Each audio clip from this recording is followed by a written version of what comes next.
శుక్లాంబరధరం విష్ణుం శశివర్ణం చతుర్భుజం ప్రసన్నవదనం ధ్యాయేత్ సర్వవిఘ్నోపశాంతయేత్. గురుర్బ్రహ్మా గురుర్విష్ణుః గురుర్దేవో మహేశ్వరః గురుః సాక్షాత్ పరబ్రహ్మ తస్మై శ్రీగురవే నమః. వ్యాసాయ విష్ణురూపాయ వ్యాసరూపాయ విష్ణవే నమో వై బ్రహ్మనిధయే వాసిష్ఠాయ నమో నమః. కూజంతం రామ రామీతి మధురం మధురాక్షరం ఆరుహ్య కవితాశాఖాం వందే వాల్మీకికోకిలం. శ్రుతిస్మృతిపురాణానాం ఆలయం కరుణాలయం నమామి భగవత్పాదశంకరం లోకశంకరం. వాగర్ధావివ సంపృక్తౌ వాగర్ధప్రతిపత్తయే జగతః పితరౌ వందే పార్వతీపరమేశ్వరౌ. సూక్తిం సమగ్రేతున స్వయమేవ లక్ష్మీః శ్రీరంగరాజమహిషీ మధురైఃకటాక్షైః వైదగ్ధ్యవర్ణగుణగుంభనగౌరవైర్యాం కండూలకర్ణకుహరాः కవయోధయంతి. హైమోర్ధ్వపుండ్రమజహన్మకుటం సునాసం మందస్మితం మకరకుండలచారుగండం బింబాధరం బహుళదీర్ఘకృపాకటాక్షం శ్రీవేంకటేశముఖమాత్మని సన్నిధత్తాం. మనోజవం మరుతతుల్యవేగం జితేంద్రియం బుద్ధిమతాం వరిష్టం వాతాత్మజం వరదయూధముఖ్యం శ్రీరామదూతం శిరసా నమామి. ఆపదామపహర్తారం దాతారం సర్వసంపదాం లోకాభిరామం శ్రీరామం భూయో భూయో నమామ్యహం. సింధూరారుణవిగ్రహాం త్రినయనాం మాణిక్యమౌళిస్ఫురత్తారానాయకశేఖరాం స్మితముఖీం ఆపీనవక్షోరుహాం పాణిభ్యాం అళిపూర్ణరక్తచషకం రక్తోత్పలం బిభ్రతీం సౌమ్యాం రత్నఘటస్థరక్తచరణాం ధ్యాయేత్ పరేదంబికాం. హరి ఓం. పరమేశ్వర స్వరూపైన సభకి నమస్కారం. నరసింహస్వామి వారి అవతార విశేషం కేవలం రాక్షస సంహారం కాదు. రామచంద్రమూర్తి యొక్క అవతారం ధర్మాన్ని స్థాపించడం ఎలాగో అలాగే భక్తుడైనటువంటి వాడి మాట నిలబెట్టడం చాలా ప్రధానమైన ఉద్దేశ్యంగా మనకి కనపడుతుంది. వ్యాస భగవానుడు సంస్కృతంలో అందించినటువంటి భాగవతాన్ని పోతన గారు ఆంధ్రీకరించారు. పోతన గారు ఆంధ్రదేశంలో మహానుభావుడు, తెలుగు సాహిత్యంలో మరిచిపోవడానికి వీలు లేనటువంటి ఒక సమున్నతమైన స్థానాన్ని అలంకరించినటువంటి మహానుభావుడు. ఆయన మహాభక్తుడు, సహజ పండితుడు. ఆయన అంత గొప్ప భాగవతాన్ని ఆంధ్రీకరించింది నా శక్తితోని ఎన్నడూ చెప్పుకోలేదు. పలికెడిది భాగవతమట పలికించు విభుండు రామభద్రుండట నే పలికిన భవహరమగునట పలికెద వీరుండుగాధ పలుకగనేలా అని చెప్పుకున్నారు. నేనా పలికేవాణ్ణి, రామచంద్రమూర్తి పలికిస్తున్నారు. ఏమి భాగవతమే ఎందుకు ఆంధ్రీకరించాలి అంటే, ఇది ఆంధ్రీకరిస్తే నీ శరీరమును పట్టినటువంటి పాపములు నశించిపోతాయని ఈశ్వరుడు యొక్క ఆజ్ఞ. అందుకని ఆయన చేతి పనిముట్టుని ఆయన ఎలా వాడుకుంటే అలా వాడుకోబడమే తప్ప నాకు స్వతంత్రం లేదు. కనుక ఈశ్వరుడు నన్ను భాగవతాన్ని ఆంధ్రీకరించమన్నాడు, నేను ఆంధ్రీకరిస్తున్నాను అని చెప్పుకున్నారు. ఆయన ఏమీ కోరుకున్నవారు కాదు. అచంచలమైనటువంటి ఈశ్వర భక్తి. అంతటి భక్తి తత్పరులు సాధారణంగా చాలా తక్కువగా కనపడతారు మనకు. అందులో సాహిత్యంలో భాగవతం లాంటి మహాగ్రంథాన్ని ఆంధ్రీకరించినటువంటి మహానుభావుడు అంత నిస్వార్థమై అంత గొప్ప భక్తి తత్పరుడై ఉండడం చాలా గొప్ప విషయం. ఆయన భాగవతాన్ని అంకితం ఇచ్చి ఉంటే ఆయనకి ఎంత ఐశ్వర్యం కలిగి ఉండేదో భౌతికంగా. కానీ ఆయన నాకు అవన్నీ అక్కర్లేదన్నారు. ఈ మనుజేశ్వరాధములకిచ్చి పురమ్ములు వాహనమ్ములున్ సొమ్ములు కొన్ని పుచ్చుకొని సొక్కి శరీరము వాసి కాలుచే సమ్మెటమాటులం బడక సమ్మతి శ్రీహరికిచ్చే చెప్పే ఈ బమ్మెర పోతరాజొకడు భాగవతంబు జగద్ధితంబు గన్నని చెప్పుకున్నారు.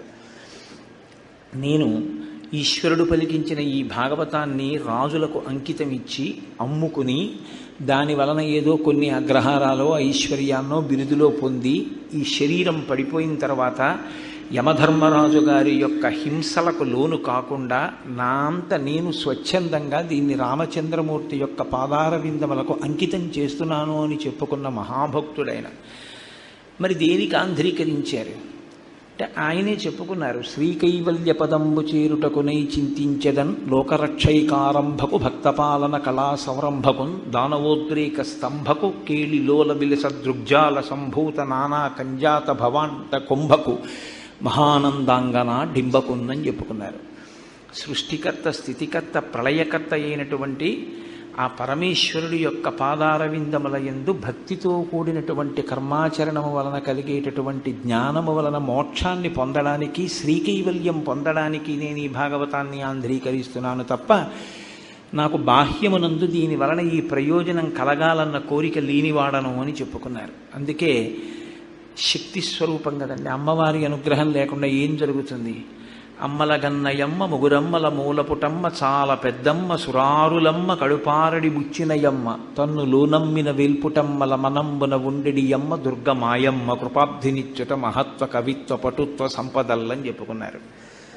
నేను ఆ దుర్గమ్మ యొక్క అనుగ్రహంతో, ఆ తల్లి నాకు ఇచ్చినటువంటి భావ ప్రకటన స్వాతంత్ర్యంతో, ఆ అధికారంతో, ఆ శక్తితో నేను భాగవతాన్ని ఆంధ్రీకరిస్తున్నాను అని చెప్పుకున్న మహాపురుషుడు పోతన గారు. అటువంటి పోతన గారు భాగవతాన్ని ఆంధ్రీకరించినప్పుడు ఈ ప్రహ్లాదోపాఖ్యానాన్ని కూడా ఆంధ్రీకరించారు భాగవతాంతర్గతం కనుక. కశ్యప ప్రజాపతి యొక్క భార్యలలో దితి ఒకతే. ఆ దితి సంతానం హిరణ్యాక్ష, హిరణ్యకశిపులు. చెప్పడానికి హిరణ్యాక్ష, హిరణ్యకశిపులు అని చెప్తాం, కానీ హిరణ్యకశిపుడు పెద్దవాడు, హిరణ్యాక్షుడు చిన్నవాడు. హిరణ్యాక్షుడు భగవంతుని పట్ల వ్యతిరేకమైనటువంటి ధోరణితో ధర్మమునకు హాని చేసే ప్రయత్నం చేసినప్పుడు యజ్ఞవరాహమూర్తి అయి హిరణ్యాక్షుణ్ణి భగవానుడు సంహరించాడు. రాక్షస ప్రవృత్తి అంటే ఎలా ఉంటుందో ప్రహ్లాదోపాఖ్యాన ప్రారంభంలోనే మీకు కనపడుతుంది. ఆ చనిపోయినటువంటి హిరణ్యాక్షుని యొక్క తల్లి దితి, ఆయన భార్య, బిడ్డలు ఏడుస్తున్నారు ఆ పార్థివ శరీరం ముందు కూర్చుని. హిరణ్యకశిపుడు వచ్చాడు. వచ్చి ఆయన వాళ్ళకి వేదాంతం చెప్పాడు. నీరాహార నిర్విష్ట పాంధుల క్రియన్ సంసార సంచారులు ఒత్తురు కూడి విత్తురు సదా సంగంబులీదొక్కచో శూరుల్ పోయడి త్రోవ పోయను భవత్సూనుండు తల్లి తద్వియోగమునకున్ శోకింప నీకేటికిన్ అని అడిగాడు. ఎందుకమ్మా ఏడుస్తావు? నీరాహార నివిష్ట పాంధుల క్రియన్ సంసార సంచారుల్ ఒత్తురు కూడి విత్తురు. బాగా దాహం వేసినటువంటి ఇద్దరు బాటసారులు ఒక చలివేంద్రం దగ్గర కలుసుకుంటారు. కలుసుకుని ఎవరికి దాహం వేసిందో వాళ్ళు నీళ్లు తాగుతారు, ఎవరి మానాన వాళ్ళు వెళ్ళిపోతారు తప్ప అక్కడే ఉండిపోరుగా. చలివేంద్రం దగ్గర కలుసుకున్న వాళ్ళు దాహార్తి తీరిపోయాక వెళ్ళిపోయినట్లే సంసార సంచారులు ఒత్తురు కూడి విత్తురు. ఆ సంసార సంచారులు అంటే సంసారమునందు ప్రవేశించేటటువంటి వారు వస్తుంటారు, కలుస్తూ ఉంటారు, మళ్ళీ విడిపోతూ ఉంటారు. సంసార సంచారులు ఒత్తురు కూడి విత్తురు సదా సంగంబులేదొక్కచో. ఒక్క చోట ఉండిపోరమ్మా. జీవయాత్రలో ఎన్ని ఉపాధులు స్వీకరించాడు, ఎంతమందితో కలిశాడు, ఎన్నిసార్లు సంసారం చేశాడు. ఆ జీవుడే ఓసారి చీమలో ఉన్నాడు, ఓసారి కుక్కలో ఉన్నాడు, ఓసారి పిల్లిలో ఉన్నాడు, ఓసారి పందిలో ఉన్నాడు. కాబట్టి సదా సంగంబులేదొక్కచో శూరుల్పోయుడు త్రోవపోయను భవత్సూనుండు తల్లి. వీరస్వర్గాన్ని అలంకరించేటటువంటి వాళ్ళు యుద్ధంలో ఏ విధంగా ఉత్తమమైన మార్గంలో వెళ్ళిపోతారో అలా వెళ్ళిపోయాడు నీ కొడుకు. భవత్సూనుండు తల్లి తద్వియోగమునకున్ శోకింప నీకేటికిన్. ఎందుకమ్మా ఏడుస్తావు అని అడిగాడు. అడిగి చాలా విచిత్రమైనటువంటి చాలా గొప్ప వేదాంతాన్ని ప్రతిపాదించాడు. ఏమిటో అమ్మా, మనంతటి వాళ్ళం మనం బ్రతికుంటాం, మనం కలిసి ఉంటాం అనుకుంటాం, కానీ మనమెవరమమ్మా? దీన్నంతటినీ నడిపించేటటువంటి సూత్రధారి ఒకడు వేరొకడు ఉన్నాడు. ఆయన నడిపిస్తూ ఉంటాడు ఈ వ్యవహారాన్నన్నీ. ఎవ్వడు సృజించు ప్రాణుల ఎవ్వడు రక్షించు త్రుంచు ఎవ్వడనంతుండెవ్వడు విభుడెవ్వడు వాడి విధమున మనసు బెనుచు హేలారతుడై అన్నాడు. ఎంత గొప్ప వేదాంతం చెప్పాడండి. ఎవ్వడు సృజించు ప్రాణుల, ఈ ప్రాణులన్నింటినీ ఎవడు సృష్టిస్తున్నాడు? ఎవడు రక్షించు, ఎవరు వృద్ధి పొందేటట్టు చేస్తున్నాడు? ఎవ్వడు రక్షించు త్రుంచు, చిట్ట చివర ఎవడు ఈ ప్రాణులన్నిటినీ లయం చేస్తున్నాడు? ఎవ్వడు సృజించు ప్రాణుల ఎవ్వడు రక్షించు త్రుంచు ఎవ్వడనంతుండెవ్వడు విభుడెవ్వడు వాడి విధమున మనుచు బెనుచు హేలారసుడై. చాలా హేళగా ఆయన ఈ కార్యాన్నంతటినీ చేస్తూ ఉంటాడమ్మా. అందుకని మనం దానికోసం శోకించడం ఎందుకు తల్లి? నువ్వు పట్టించుకోకూడదు. అయినా ఈ సంసారం అనేటటువంటిది ఎటువంటిదో తెలుసా? మచ్చిక వీరికెల్ల బహుమాత్రము చోద్యము దేహి పుట్టుచున్ చచ్చుచునుండ చూచెదరు తా సావకమానుడు వారి భంగి ఈ చచ్చిన వానికెచ్చరిదెక్కడి చోద్యము ఎచ్చట నుండి పుట్టినచ్చటికి పోవుట నైజము ప్రణికోటికి. ఎంత గొప్ప వేదాంతం అండి నిజంగా! ఆ ఒక్క పద్యం చాలు. ఇది జీర్ణం అయ్యుంటే ఇంకోలా ఉండేది, కానీ నాలుక మించి మాత్రమే మాట్లాడతాడు. మచ్చిక వీరికెల్ల బహుమాత్రము చోద్యము దేహి పుట్టుచున్ చచ్చుచునుండ చూచెదరు. లోకంలో ప్రాణులు పుట్టడం చూస్తున్నారు, చచ్చిపోవడం చూస్తున్నారు. కానీ చచ్చిపోయిన వాడిని చూసి చావకుండా ఉన్నవాడు ఏడుస్తుంటాడమ్మా. తా చావకమానెడు వారి భంగి ఈ చచ్చిన వానికి ఎచ్చెదరు. ఈ ఏడుస్తున్నవాడు చచ్చిపోడు, వాడు చచ్చిపోతాడు. తాను చచ్చిపోనట్టు అవతలవాడే చచ్చిపోయినట్టు ఏడుస్తారేంటమ్మా? తా చావక మానెడు వారి భంగి ఈ చచ్చిన వానికెచ్చెది ఇదెక్కడి చోద్యము ఎచ్చట నుండి పుట్టినచ్చటికి పోవుట నైజము ప్రాణికోటికిన్. ఎక్కడ నుంచి పుట్టడం అనే ప్రక్రియలో వచ్చాడో అక్కడికి మళ్ళీ వెళ్ళిపోద్దమ్మా వాడు. నేను ఉపన్యాసం చెప్పడానికి వచ్చాను, గుంటూరు ఉండిపోతానా? ఇంకొక 14 రోజులు వెళ్ళిపోం, కాకినాడ వెళ్ళిపోతాం. అలా ఎక్కడ నుండి వచ్చేనచ్చటికి పోవుట నైజము ప్రాణికోటికి. పుట్టినప్పుడు శరీరం తీసుకోవడం అనేటటువంటిది ఎక్కడ జరిగిందో అక్కడికే మళ్ళీ వెళ్ళిపోతాడమ్మా జీవుడు. ఆ పాటి దానికి ఏదో ఆయనే చచ్చిపోయినట్టు మనం చచ్చిపోమన్నట్లు ఏడుస్తారు ఎందుకమ్మా? అలా ఏడవకూడదన్నాడు. ఈ వేదాంతం విని వాళ్ళు ఉపశమనం పొందారు. వాళ్ళు ఉపశమనం పొందారు, వెళ్ళిపోయారు. సరే, ఆ హిరణ్యాక్షుని యొక్క శరీరానికి జరగవలసినటువంటి అంత్యేష్టి సంస్కారం జరిగిపోయింది. ఇప్పుడు తాను తన మంత్రుల్ని సేనాపతుల్ని పిలిచాడు. పిలిచి అన్నాడు, ఆ శ్రీ మహావిష్ణువు ఉన్నాడే ఆయన ఇలాగే దానవాంతకుడు, రాక్షసులందరినీ సంహరిస్తుంటాడు. కాబట్టి నేను విష్ణువు అనేటటువంటి వాడు లేకుండా చేస్తాను లోకంలో. విష్ణువు అనేటటువంటి వాడికి వేరే స్థానం ఏం లేదు. యజ్ఞం ఎక్కడుంటుందో, యాగం ఎక్కడుంటుందో, వేదం ఎక్కడుంటుందో, గోవులు ఎక్కడుంటాయో, బ్రాహ్మణులు ఎక్కడుంటారో, సనాతన ధర్మమును నమ్మడం అన్నది ఎక్కడుంటుందో అదే విష్ణువు యొక్క స్థానం. కాబట్టి వీటన్నింటినీ కూడా మీరు భంగపరచండి. ఎవరు వేదం చదువుకుంటుంటే ఆ వేదాన్ని నాశనం చేయండి, ఎవరైనా యజ్ఞం చేస్తే యజ్ఞ భంగం చెయ్యండి అన్నాడు. ఆ కింకరుల మూకలన్నీ కూడా లోకం మీద పడ్డాయి. తాను వెళ్ళి చతుర్ముఖ బ్రహ్మగారి గురించి తపస్సు చేశాడు. తల్లికి మరదలకి వేదాంతం చెప్పినప్పుడు శాశ్వతంగా ఉండిపోతుందా అమ్మా శరీరం? ఎవరైనా వెళ్ళిపోవలసిందే అన్నాడు. తాను ఎంత ఘోరమైన తపస్సు చేశాడంటే చాలా పెద్ద పెద్ద చీమలు ఇతర కీటకములు ఆయన యొక్క శరీరంలో ఉన్న నిత్తుటినంతటినీ జుర్రేసాయి. ఒంటి మీద పెద్ద పుట్ట పట్టేసింది, వెదుళ్ళు పెరిగిపోయాయి. ఆయన తలలోంచి వచ్చినటువంటి ఆ తపోధూమానికి ఊర్ధ్వలోకాలలో ఉన్నటువంటి దేవతలు ఋషులు కూడా భయపడ్డారు. అంత గొప్ప తపస్సు చేశాడు.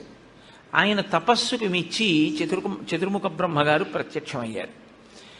ఇంత గొప్ప తపస్సు చేసిన వాడు లేడరా నాయన, నీకేం కావాలో కోరుకో ఇస్తానన్నారు.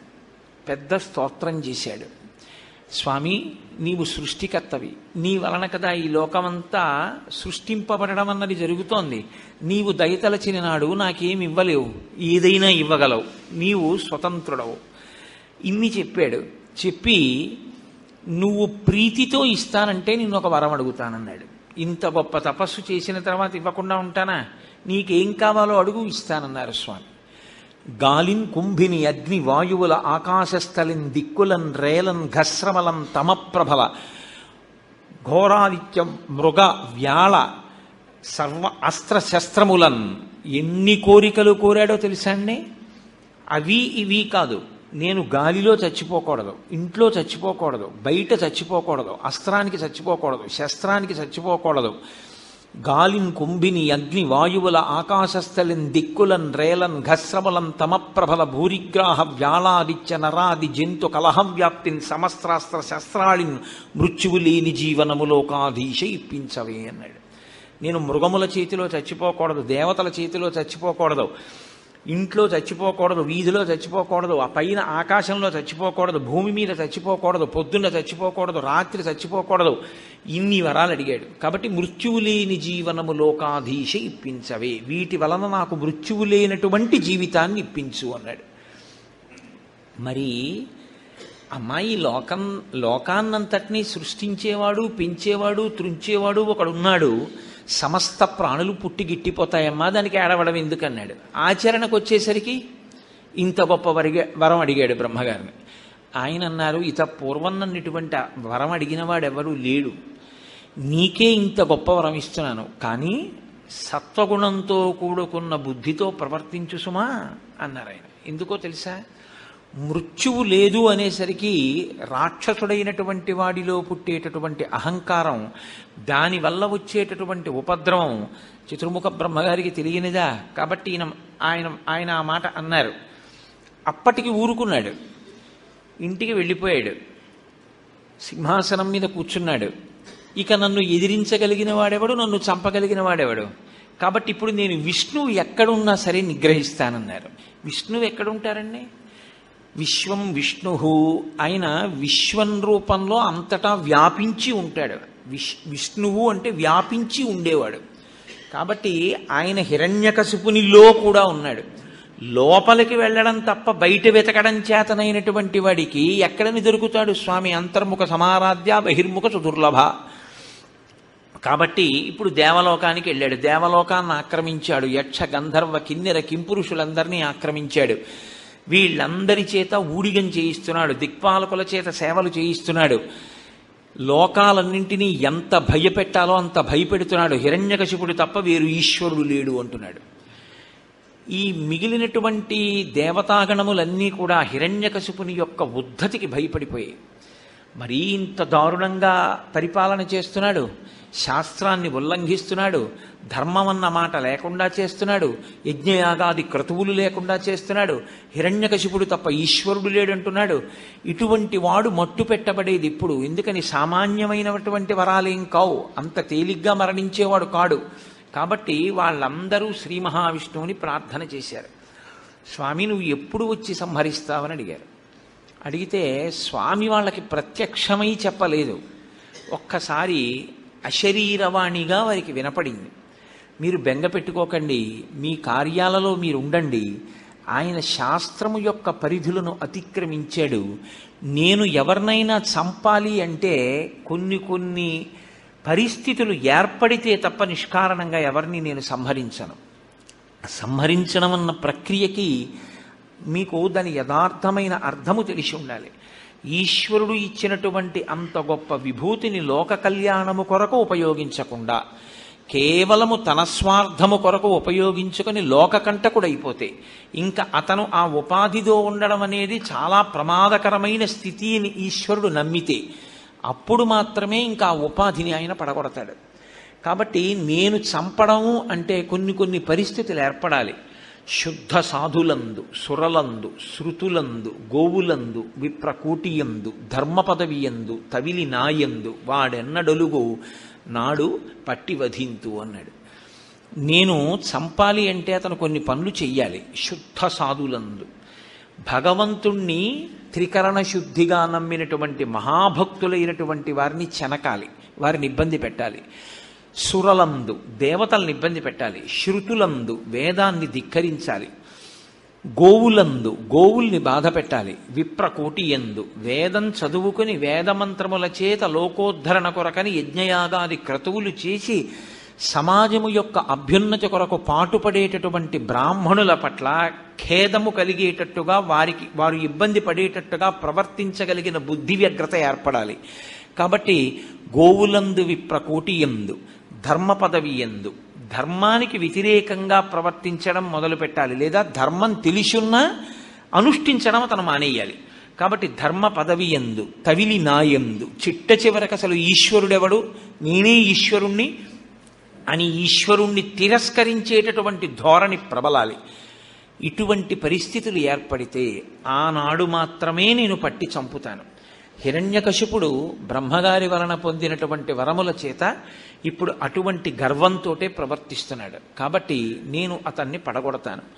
కొద్ది కాలంలోనే అతని కడుపున పరమభక్తుడైనటువంటి వాడు, సమాజంలో ఈశ్వరుణ్ణి చూడగలిగినటువంటి ప్రజ్ఞావంతుడు పుడతాడు. అంత మర్యాదస్తుడైనటువంటి ప్రహ్లాదుడనబడేటటువంటి ఆ పిల్లవాడి జోలికి వెడతాడు.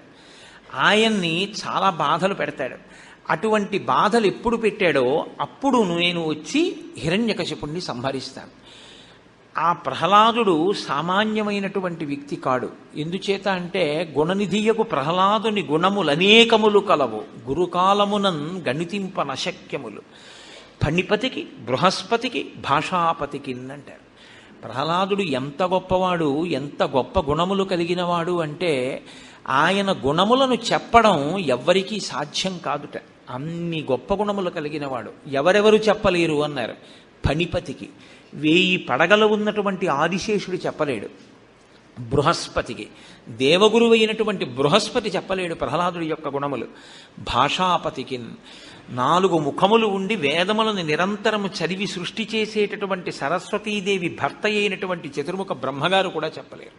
కాబట్టి అన్ని గుణములు కలిగినటువంటి వాడు, అంత మంచివాడు, భగవద్భక్తుడైనటువంటి ప్రహ్లాదుడు తన కుమారుడే అయినా ఆ భక్తిని ఓర్వలేక శమదమ సంపన్నుడు నిర్వైరుడనక ప్రహ్లాదుని రోసంబున పట్టి వాడెన్నడు ఆపన్నత కలుగచేయు నాడు పట్టి వధింతున్. తన కడుపున పుట్టిన కొడుకైనా మనోనిగ్రహము ఇంద్రియ నిగ్రహము కలిగినవాడైనా భక్తి తత్పరుడైనా తనని వ్యతిరేకించాడన్న కారణం చేత ప్రహ్లాదుణ్ణి పట్టుకుని ఎప్పుడు హింసిస్తాడో, ఒక భక్తుణ్ణి పట్టుకుని అన్ని బాధలు పెట్టడం ఎప్పుడు మొదలు పెడతాడో అప్పుడు నేను ఆయన్ని సంహరిస్తాను అని స్వామి ప్రతిజ్ఞ చేశారు. సరే, వీళ్ళందరూ వెళ్ళిపోయారు. కాలక్రమంలో ఆయనకి ప్రహ్లాదుడు అనబడేటటువంటి కుమారుడు, 4 కుమారులు, అందులో పెద్దవాడు ప్రహ్లాదుడు. ప్రహ్లాదుడు చిన్నతనం నుంచి గొప్ప భక్తి తత్పరుడు. ఆ పిల్లవాడు విద్యాభ్యాసం చేస్తున్నాడు. ఆ విద్యాభ్యాసం చేస్తున్నటువంటి పిల్లవాడిని ఒకసారి చూసి ఎంతవరకు చదువు నేర్చుకున్నాడో తెలుసుకోవాలనిపించింది హిరణ్యకశిపుడికి. ఒక రోజున పిలిచాడు. ప్రారంభంలో కొడుకు మీద పుత్ర వ్యామోహమే తప్ప, పుత్రుని యందు ప్రేమ తప్ప ప్రారంభమునందు ద్వేషం లేదు. ద్వేషం దేని వలన వచ్చిందంటే ప్రహ్లాదుడు విష్ణుభక్తి తత్పరుడు, హిరణ్యకశిపుడు అహంకార తత్పరుడు. ఇది ఇద్దరి యందు ప్రకాశించాలి. బాగా ప్రకాశిస్తే తప్ప రెండింటి మధ్య వైషమ్యం ఏర్పడదు. కాబట్టి ఇప్పుడు ఆ ప్రహ్లాదుణ్ణి పిలిచి అన్నాడు, అనుదిన సంతోషణములు, జనిత శ్రమ తాప దుఃఖ సంశోషణములు, తనయుల సంభాషణములు, జనకులకున్ కర్ణయుగళి సద్భూషణములు అన్నాడు.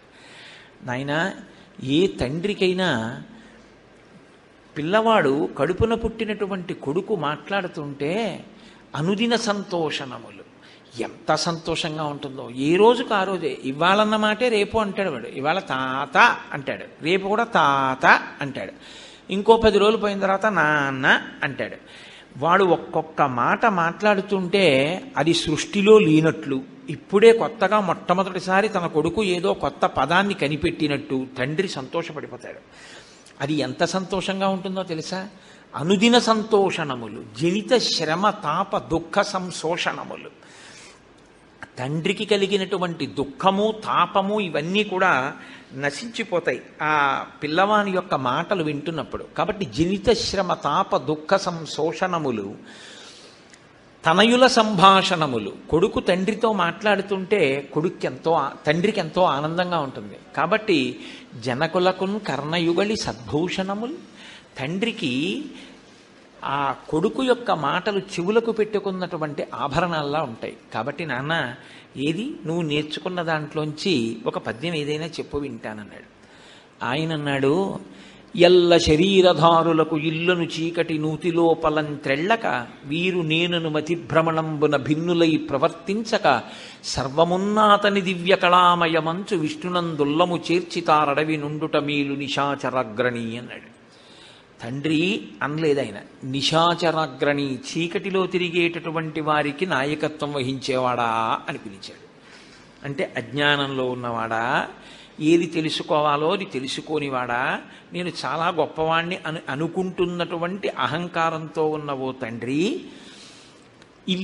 ఎల్ల శరీరధారులకు ఇళ్లను చీకటి నూతిలోపలం త్రెళ్ళక వీరు నేనను మతిభ్రమణంబున భిన్నులై ప్రవర్తిల్లక. ఈ శరీరధారులు అంటే శరీరం పుచ్చుకున్నటువంటి జీవులందరూ కూడా ఇల్లు అంటే తన ఇల్లు, తన గృహం, తన సంసారం అనేటటువంటి ఒక చీకటి నూతిలో పడిపోయి ప్రతివాడు తమకి తాను నేను వాడు నేను వాడు అని రెండు కింద విడదీసి అంతా ఉన్న ఒక్కటే పరబ్రహ్మమైన అంతర్బహిశ్చ తత్సర్వం వ్యాప్య నారాయణ స్థిత అయిన అది తెలుసుకోలేక ఉన్నది ఒక్కటే పదార్థమైతే ఆ పదార్థాన్ని గుర్తెరుగక రెండున్నాయనుకుని ఎప్పుడు వేరు చేసి చూపించి అజ్ఞానంలో మగ్గిపోయేటటువంటి జీవులున్నారే, అటువంటి వారు ఇల్లుని చీకటి నూతిలోపలం త్రెళ్ళక వీరు నేనను మతిభ్రమణంబున భిన్నులై ప్రవర్తిల్లక సర్వమున్నాతని విష్ణు కళామయమంచు దివ్య కళామయమంచు. ఇదంతా కూడా సమస్తము ఈశ్వరుడే. ఆ ఒక్క ఈశ్వరుడే ఇన్ని రూపాలుగా ఇన్ని ముఖాలుగా ఇన్ని జీవులుగా ఉన్నాడని తెలుసుకున్న నాడు, నాన్న ఇంట్లో ఉన్నా అడవిలో ఉన్నా ఒక్కటే నాన్న, అది తెలియనప్పుడే నేను రాజుని, నేను ఇంతవాణ్ణి, నేను అంతఃపురంలో ఉన్నాను, నేను పరిపాలిస్తున్నాను, నా యందు ఇంత గొప్పతనం ఉంది అన్న అహంకారం ఏర్పడుతుంది నాన్న, కొంచెం జాగ్రత్తగా గమనించి చూడు అన్నాడు.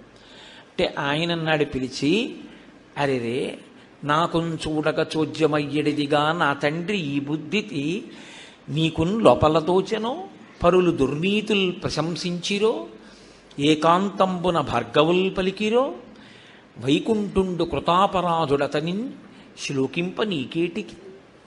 అయ్యయ్యో నాన్న, నాకు చాలా ఆశ్చర్యంగా ఉందిరా, నాకున్ చూడక చూజ్యమయ్యడిదిరా నా తండ్రి, నాకు చాలా వింతగా ఉంది.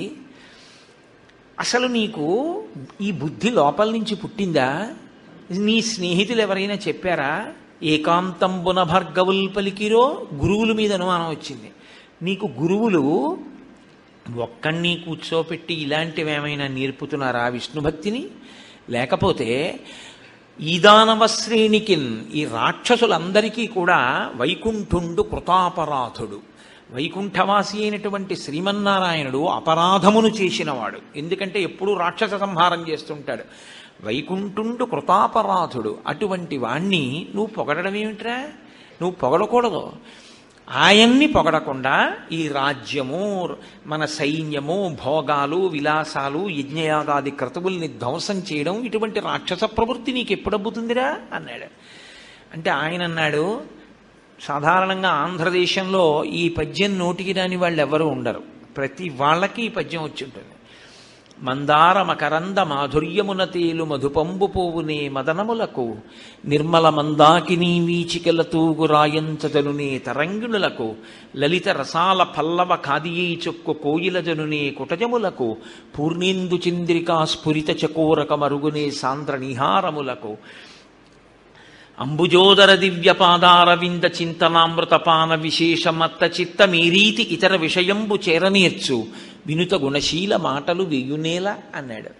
ప్రహ్లాదుడు అన్నాడు, పుట్టుకతో వచ్చిందండి ఈశ్వరానుగ్రహం ఆయనకి. ఆ భక్తి నారదమునీంద్రుని యొక్క బోధ వలన ఏర్పడినటువంటి బుద్ధి వైశిష్ట్యం అది. ఆయన అన్నాడు, మందార మకరంద మాధుర్యమున తేలు మధుపంబు పోవునే మదనములకు. నాన్నగారు, మందార పువ్వులో ఉండేటటువంటి మకరందాన్ని పానం చెయ్యడానికి అలవాటు పడినటువంటి గండు తుమ్మెద ఉమ్మెత్త పువ్వు దగ్గరికి వెళ్ళి వాలి అందులో ఉన్నటువంటి రసాన్ని తాగుతుందా? మందార మకరంద మాధుర్యమున తేలు మధుపంబు పోవునే మదనములకు నిర్మల మందాకిని వీచికలతూగు రాయంచనునే తరంగిణులకు. ఆకాశ గంగా తరంగాలలో తేలియాడేటటువంటి రాజహంస ఎప్పుడైనా పిల్ల కాల్వలలోకి వెళ్ళి ఈదుతుందా నాన్నగారు? లలిత రసాల పల్లవ కాదియై చొక్కు కోయిల జనునే కుటజములకు. ఎక్కడైనా మామిడి చెట్టు మీద కూర్చుని లేత చిగుర్లు తిని ఆనందించేటటువంటి కోయిల అడవి మల్లె చెట్టు మీద వాడి దాని చిగుర్లు తింటుందా నాన్న? కొండమల్లె చెట్టు మీద వాళ్తుందా అది? పైగా లలిత రసాల పల్లవ కాదియై చొక్కు కోయిల జనునే కుటజములకు పూర్ణిందు చంద్రికా స్ఫురిత చకోరక మరుగునే సాంద్ర నిహారములకు. పూర్ణచంద్రబింబం నుంచి వచ్చేటటువంటి ఆ వెన్నెల కిరణాల్ని తినడానికి అలవాటు పడినటువంటి చకోర పక్షి పొగమంచు దగ్గరికి వెళ్ళి అది తింటుందా నాన్న తెల్లగా ఉంటుందని? అంబుజోదర దివ్య పాదారవింద చింతనామృతపాన విశేషమత్త చిత్తము ఏ రీతి ఇతర విషయంబు చేరనేర్చు.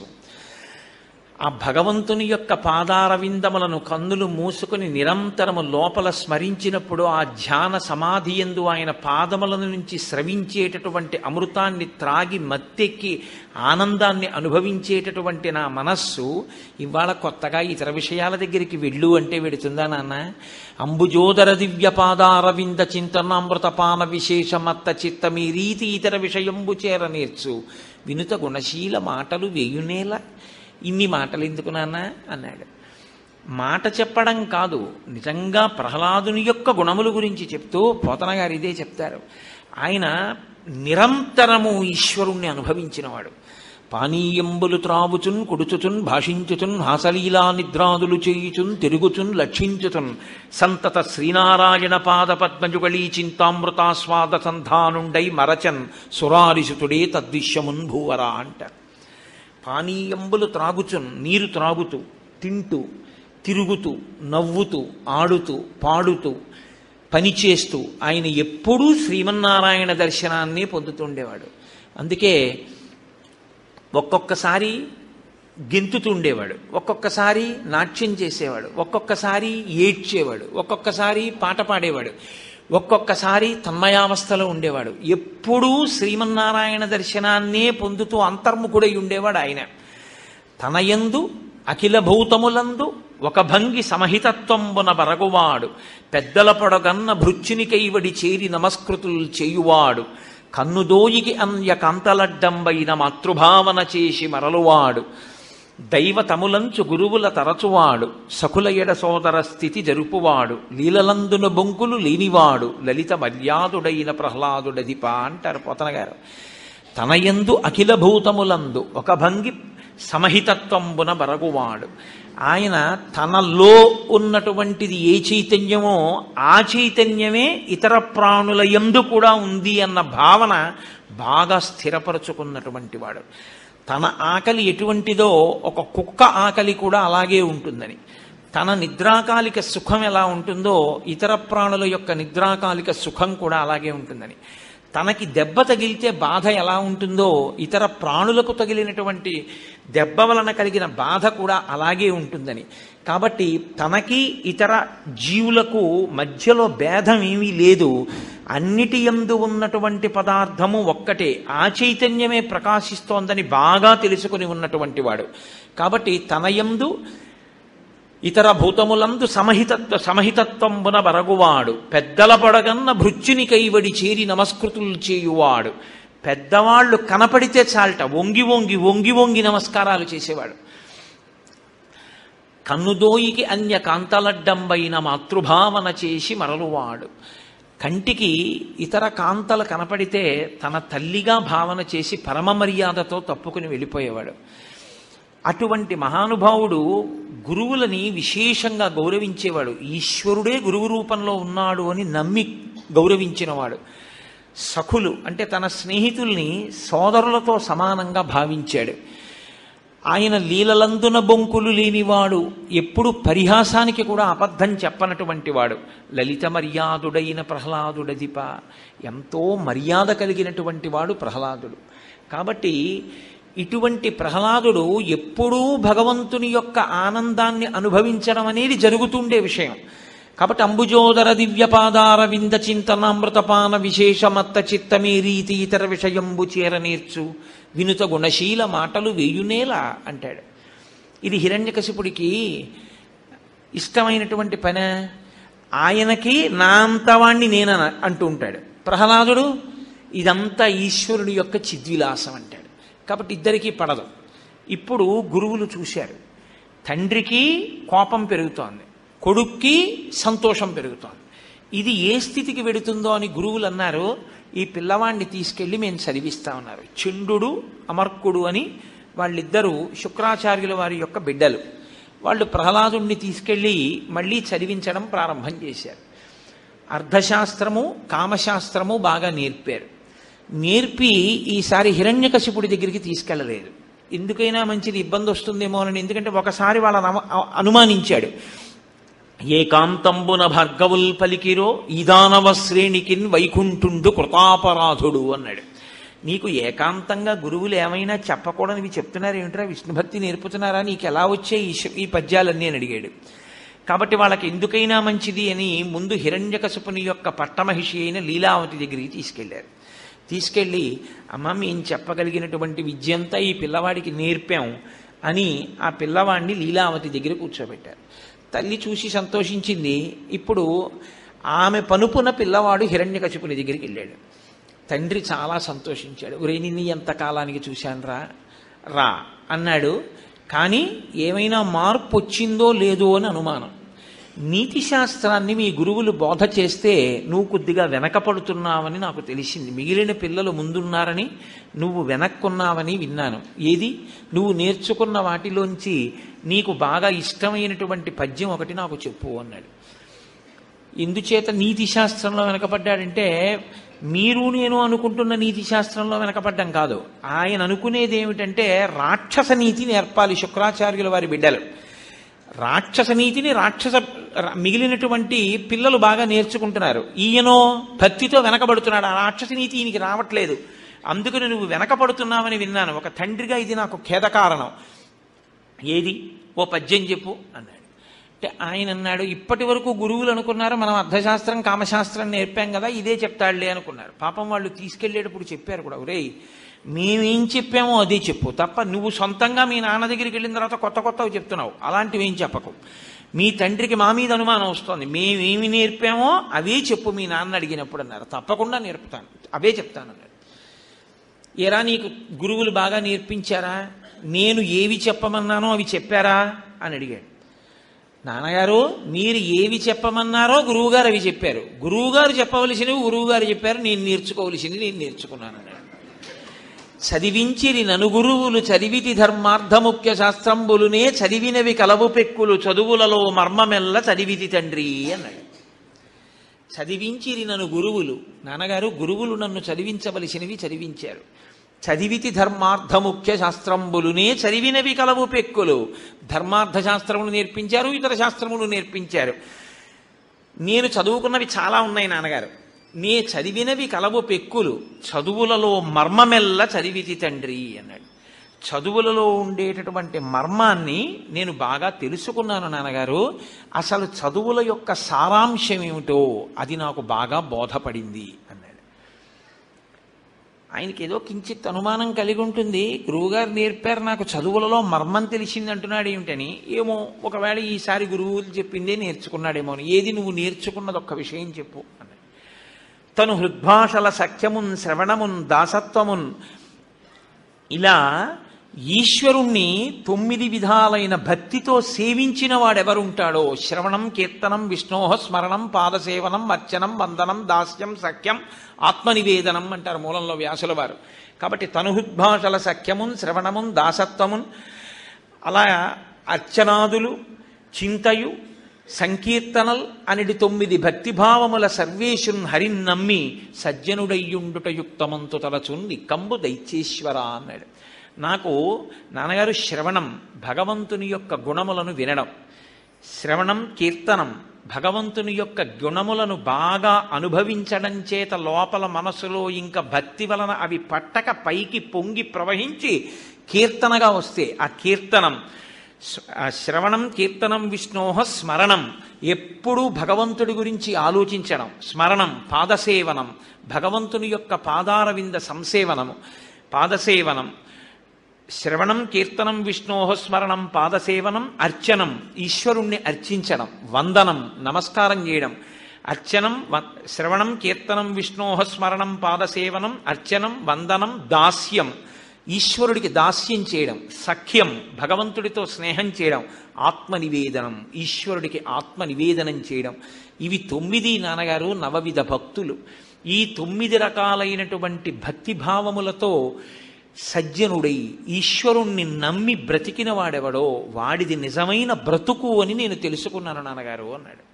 చాలదు, ఏ మాట అక్కడికి వెళ్ళి చెప్పకూడదో ఆ మాటే చెప్పాడు. పైగా అన్నాడు, నాన్నగారు ఇది తెలుసుకోని వారు ఉంటారే, ఇది తెలుసుకోకుండా మిగిలినవి ఎన్ని తెలుసున్నాయనుకున్న వాళ్ళైనా సరే వాళ్ళ జీవితాలు వృధాయే నాన్నగారు అన్నాడు. అందేందూదయముల్ మహాభదిర శంకారావముల్ మూక సద్గ్రంథాఖ్యాపనముల్ కృతజ్ఞావళి బంధుత్వంబులు లుబ్ధ ద్రవ్యములు భస్మ హవ్యంబులు క్రోఢ సద్గంధంబుల్ ఇవన్నీ కూడా హరిభక్తి వర్జితుల వృధారిక్త సంసారముల్. ఎంత పెద్ద మాట వేసేసాడండి, ఎంత ధైర్యంతో మాట్లాడాడో మహానుభావుడు. అంధేందూదయములు. నాన్నగారు పుట్టుకతో అంధుడైన వాడు ఉంటాడు. ఆయన్ని తీసుకొచ్చి చూడరా వెన్నెల ఎంత బాగుందో, చంద్రకాంతి ఎంత బాగుందో అన్నారనుకోండి, వాడికి ఏమైనా అర్థమవుతుందా? మహాబధిర శంకారావముల్.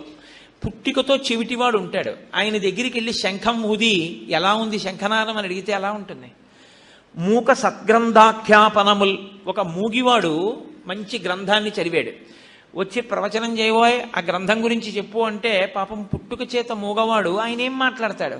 కాబట్టి మూక సద్గ్రంథాఖ్యాపనముల్ నపుంసక వధూకాంక్షల్. నపుంసకుడైనటువంటి వాడికి ఒక అందమైన కాంతయందు వ్యామోహం ఉంటే మాత్రం ప్రయోజనమే ఉంటుంది. నపుంసక వధూకాంక్షల్ కృతజ్ఞావళి బంధుత్వంబులు. కృతజ్ఞుడైన వాడు చేసిన మేలు మరిచిపోయేటటువంటి వాడితో బంధుత్వం ఉంది. బంధుత్వం ఉంది కదా అని ఉపయోగం ఏమైనా ఉంటుందా? ఆయన ఏమైనా ప్రత్యుపకారం చేస్తాడా? ఆయన కృతజ్ఞుడు, నువ్వు చేసిన మేలే ఆయన మరిచిపోతాడు. ఆయన నీకు చేసే ఉపకారం ఏముంటుంది? కాబట్టి కృతజ్ఞావళి బంధుత్వంబులు లుబ్ధ ద్రవ్యములు. ఒక ఆయన దగ్గర చాలా డబ్బు ఉంది, కానీ పరమలుబ్ధుడు, ఎవరికి ఏమీ పెట్టడు. ఆయన డబ్బు ఎందుకు పనికి వస్తుంది? భస్మ హవ్యములు. యజ్ఞం అంతా అయిపోయింది, అక్కడ బూది మాత్రమే మిగిలి ఉంది. ఇప్పుడు ఓం నమో నారాయణాయ స్వాహ అంటూ అందులో ఒక ఆయన పట్టుకెళ్ళి నెయ్యి పోశాడు, ఉపయోగం ఏమిటి? భస్మ హవ్యములు క్రోఢ సద్గంధంబుల్. పంది దగ్గరికి వెళ్ళి పన్నీరు పూశారనుకోండి, ఏమైనా సంతోషం ఉంటుందా? దానివల్ల ఉపయోగం ఉంటుందా? నాన్నగారు ఇవన్నీ ఎలా ఉంటాయో అలా రాజరికం ఉన్నా, పదవి ఉన్నా, సింహాసనం ఉన్నా, ఐశ్వర్యం ఉన్నా, ఎన్ని గొప్పలుంటాయని మీరు అనుకుంటున్నారో అవన్నీ ఉన్నా కూడా హరిభక్తి వర్జితుల వృధారిక్త సంసారముల్. హరిభక్తిని విడిచిపెట్టినటువంటి వాడి బతుకు ఇదిగో పైన చెప్పినటువంటి ఉపమానాలు ఎలా ఉంటాయో అలా ఉంటాయి నాన్నగారు అన్నాడు. అని ఊరుకోకుండా అన్నాడు, అసలు మనిషి జీవితానికి ఐశ్వర్యము అన్న మాటకు అర్థం ఈశ్వరుడు ఈ శరీరాన్నిచ్చి జ్ఞానేంద్రియాలు కర్మేంద్రియాలు ఇచ్చిన దానికి పరమార్థం ఏమిటో తెలుసా నాన్నగారు? కమలాక్షునర్చించు కరములు కరములు శ్రీనాథు వర్ణించు జిహ్వ జిహ్వ సురరక్షకుని చూచు చుట్కులు చుట్కులు శేషసాయికి మ్రొక్కు శిరము శిరము విష్ణును ఆకర్ణించు వీనులు వీనులు మధువైరి దవిలిన మనము మనము భగవంతు వలగును పదములు పదములు పురుషోత్తముని మీది బుద్ధి బుద్ధి దేవదేవుని చింతించు దినము దినము చక్రహస్తుని ప్రకటించు చదువు చదువు కుంభినీదవు చెప్పెరడి గురుడు గురుడు తండ్రి హరిచేరుమని ఎడి తండ్రి తండ్రి అన్నాడు. ఎంత ఈ పద్యం ఆంధ్రదేశంలో చాలా ప్రఖ్యాతి వహించినటువంటి పద్యాలు ఇవన్నీ. కమలాక్షునర్చించు కరములు కరములు. భగవంతుణ్ణి ప్రతిరోజు ప్రీతితో ఒక్క తులసి దళమైన సంతోషంతో ఆయన పాదముల మీద సమర్పించేటటువంటి చేతులు ఏమున్నాయో అవి నిజమైన చేతులు. కమలాక్షునర్చించు కరములు కరములు శ్రీనాథు వర్ణించు జిహ్వ జిహ్వ. లక్ష్మీనాథుడైనటువంటి ఆ శ్రీమన్నారాయణుణ్ణి స్తోత్రం చేసినటువంటి నోరేదో అది నోరు. శ్రీనాథు వర్ణించు జిహ్వ జిహ్వ సురరక్షకుని చూచు చూట్కులు చూట్కులు. ఆ మహానుభావుడు దేవతల్ని రక్షించేవాడు, ధర్మాన్ని నిలబెట్టేటటువంటి ఆ పరమాత్మ యొక్క స్వరూపాన్ని ఆపాదమస్తకం చూసి పొంగిపోయేటటువంటి వాడెవడున్నాడో వాడికి కన్నులున్నందుకు ధన్యత. శేషసాయికి మృక్కు శిరము శిరము. ఆ శేషశైనం మీద పడుకునేటటువంటి శ్రీ మహావిష్ణువు యొక్క పాదములకు నమస్కరించేటటువంటి శిరస్సు ఏది ఉందో అదే నిజమైన తలకాయ. వంగిన తలకాయ తలకాయ తప్ప ఇలా నిటారుగా నిలబడిన తలకాయ తలకాయ కాదు నాన్న. శేషసాయికి మృక్కు శిరము శిరము విష్ణును ఆకర్ణించు వీనులు వీనులు. భగవంతుడి గురించి విన్న చెవులేవున్నాయో అవి నిజమైన చెవులు. విష్ణును ఆకర్ణించు వీనులు వీనులు మధువైరిద విలిన మనము మనము. మధువైరి, మధువుకి శత్రువైనటువంటి ఆ శ్రీమన్నారాయణుడిని లోపల స్మరించేటటువంటి మనస్సు ఏదుందో అదే నిజమైన మనస్సు. కాబట్టి మధువైరిద విలిన మనము భగవంతు వలగును పదములు పదములు. భగవంతుడి దర్శనం చేద్దాం ప్రదక్షిణం చేద్దామని తిరిగేటటువంటి కాళ్ళు ఏమున్నాయో అవే నిజమైన కాళ్ళు. భగవంతు వలగును పదములు పదములు పురుషోత్తముని మీది బుద్ధి బుద్ధి. పురుషోత్తముడైనటువంటి ఆ శ్రీమన్నారాయణుడి గురించి ఆలోచించేటటువంటి బుద్ధి ఏదుందో దానికే బుద్ధి అని పేరు. కాబట్టి నాన్నగారండి, దేవదేవుని చింతించు దినము దినము ఒక రోజు అని జీవితంలో దేన్ని పిలుస్తారంటే, భగవంతుడి గురించి ఒక్క 2 నిమిషాలైనా ఆలోచించి జీవితాన్ని గడిపినటువంటి రోజు ఏదైనా ఉంటే అదే రోజు. లేకపోతే అది ఆయుక్షయం అంతే, దానివల్ల ఉపయోగం ఉండదు. కాబట్టి దేవదేవుని చింతించు దినము దినము, చక్రహస్తుని ప్రకటించు చదువు చదువు. చక్రం పట్టుకున్నటువంటి ఆ స్వామి గురించి చెప్పిన చదువేదో అది చదువు. చక్రహస్తుని ప్రకటించు చదువు చదువు, కుంభినీదవు చెప్పెడి గురుడు గురుడు. ఆ భగవంతుడి గురించి చెప్పినటువంటి వాడెవరో ఆయన గురువు. తండ్రి హరిజేరుమనియడి తండ్రి తండ్రి. ఒరే, నువ్వు భగవంతుణ్ణి చేరుకోరా అని విష్ణుభక్తి నేర్పిన వాడు ఉంటాడే, వాణ్ణి తండ్రి అని పిలుస్తారు నాన్నగారండి అన్నాడు. ఎలా ఉంటుందండి హిరణ్యకశిపుడికి? కంజాక్షునకుగాని కాయంబు కాయమే పవన గుంభిత చర్మ భస్త్రిగాక, వైకుంఠు పొగడని వక్త్రంబు వక్త్రమే ఢమఢమధ్వనితోడి ఢక్కగాగా, కమలేషు చూడని కన్నులు కన్నులే తనుకుడ్యజాల రంధ్రములుగాక, చక్రి చింతలేని జన్మంబు జన్మమే తరళ సలిల నుద్బుదంబుగాక, విష్ణుభక్తి లేని విభుదుండు విభుదుడే పాదయుగము తోడి పశువుగాక అన్నాడు. నాన్నగారండి, ఈశ్వరుడి గురించి ఆలోచించకుండా ఉన్నటువంటి జన్మ కంజాక్షణకుగాని కాయంబు కాయమే పవన గుంభిత చర్మ భస్త్రికాక. భగవంతుని యొక్క సేవకి పనికిరానటువంటి ఈ శరీరం ఒక శరీరమా? ఈ శరీరం 9 రంధ్రములతో కూడి వాయువులు నింపుకున్న తోలు తిత్తి. ఈశ్వరుడి సేవకి పనికిరానటువంటి ఈ చెయ్యి ఒక చెయ్య, ఒక పెద్ద దారు వికారం, ఒక కొయ్య తెడ్డెలా ఉంటుందో అటువంటిది. ఈశ్వరుణ్ణి చూడడానికి పనికిరాని కళ్ళో కళ్ళ, ఆ కళ్ళు గోడకి పెట్టుకున్నటువంటి కిటికీలు, 2 సమానమే. నాన్నగారండి, భగవంతుని యొక్క దర్శనానికి ప్రదక్షిణానికి ఉపయోగపడనటువంటి కాళ్ళు కాళ్ళ, అవి పశువుకున్న కాళ్ళు. కాబట్టి ఈశ్వర భక్తి లేని జన్మెందుకు నాన్నగారు అన్నాడు. ఎక్కడ లేని కోపం వచ్చింది. ఈ పిల్లవాడు అధిక్షేపించి మాట్లాడుతున్నాడు, విష్ణుభక్తితో మాట్లాడుతున్నాడు, కాబట్టి ఇంకా ఇతన్ని క్షమించకూడదనుకున్నాడు. అని, ఒరే, నీకు నేను ఎన్నో మాటలు చెప్పాను ఈ విష్ణుభక్తి గురించి మాట్లాడకూడదని, గురువులు నీకు నేర్పలేదు. గురువులు నేర్పకుండా నీ అంతట నీకు ఎలా వస్తున్నాయి ఈ విషయాలన్నీ? నీకెవరు చెప్తున్నారు? ఎవరి వలన ఇవన్నీ నీకు సుబోధకం అవుతున్నాయి? నాకు చెప్పు అన్నాడు. అంటే ప్రహ్లాదుడు అన్నాడు, నాన్నగారు, ఇవన్నీ ఒకరు చెప్తే వచ్చేవి కావు. అత్సపు చీకటంబడి గృహవ్రతులై గృహప్రవిష్టులై చచ్చుతు పుట్టుచున్మరల చెర్విత చెర్వినులైన వారికి ఇంజెచ్చర పుట్టునే పరులు చెప్పిననైన నిజెచ్చనైన కానలకు ఏగిననైన హరిభక్తి ప్రబోధముల్. నాన్నగారు, అత్సపు చీకటింబడి, సంసారం అనేటటువంటి చీకట్లో పడిపోయి తెలుసుకోవలసిన వస్తువుని తెలుసుకోకుండా అంధకారంలో బతికేటటువంటి వాడికి అత్సపు చీకటింబడి గృహవ్రతులై, ఎప్పుడూ సంసారం గురించి మాత్రమే ఆలోచించేటటువంటి వాళ్ళకి గృహవ్రతులై, ఇటువంటి వాళ్ళ దగ్గరికి వచ్చి నిజంగా ఇంకోళ్ళు భగవంతుడి గురించి చెప్పినా వాడంతట వాడికి ఈశ్వరుడి గురించి ఆలోచిద్దామన్న బుద్ధి కలగకపోతే, అటువంటి వాడికి ఇతరులు వచ్చి చెప్పిన వాడి తలకెక్కుతుందా? నిజేచ్ఛనైనా వాడంతటి వాడికి మనసులో తోస్తుందా? పరులు బోధించిననైనా నిజేచ్ఛనైనా కానలకు ఏగిననైనా వాడి అడవికి వెళ్ళిపోతే మాత్రం వాడికి తెలుస్తుందా? వాడికి తెలియదు నాన్నగారు. వాడు అలా పుడుతుంటాడు, చస్తుంటాడు, పుడుతుంటాడు, చస్తుంటాడు. ఈ శరీరమే నేను అనుకుంటుంటాడు. పునరపి జననం పునరపి మరణం పునరపి జనని జఠరే చయనం ఇహ సంసారే బహుదుస్తారే కృపయాపారే పాహి మురారే. కాబట్టి నాన్నగారు, అత్సపు చీకటింబడి గృహవ్రతులై విషయ ప్రవిష్టులై చచ్చుచు పుట్టుచున్మరల చెర్విత చెర్వినులైన వారికిన్ జెచ్చెర పుట్టునే ఇతరులు చెప్పిననైన నిజేచ్ఛనైన కానలకు ఏగిననైన హరిప్రబోధముల్.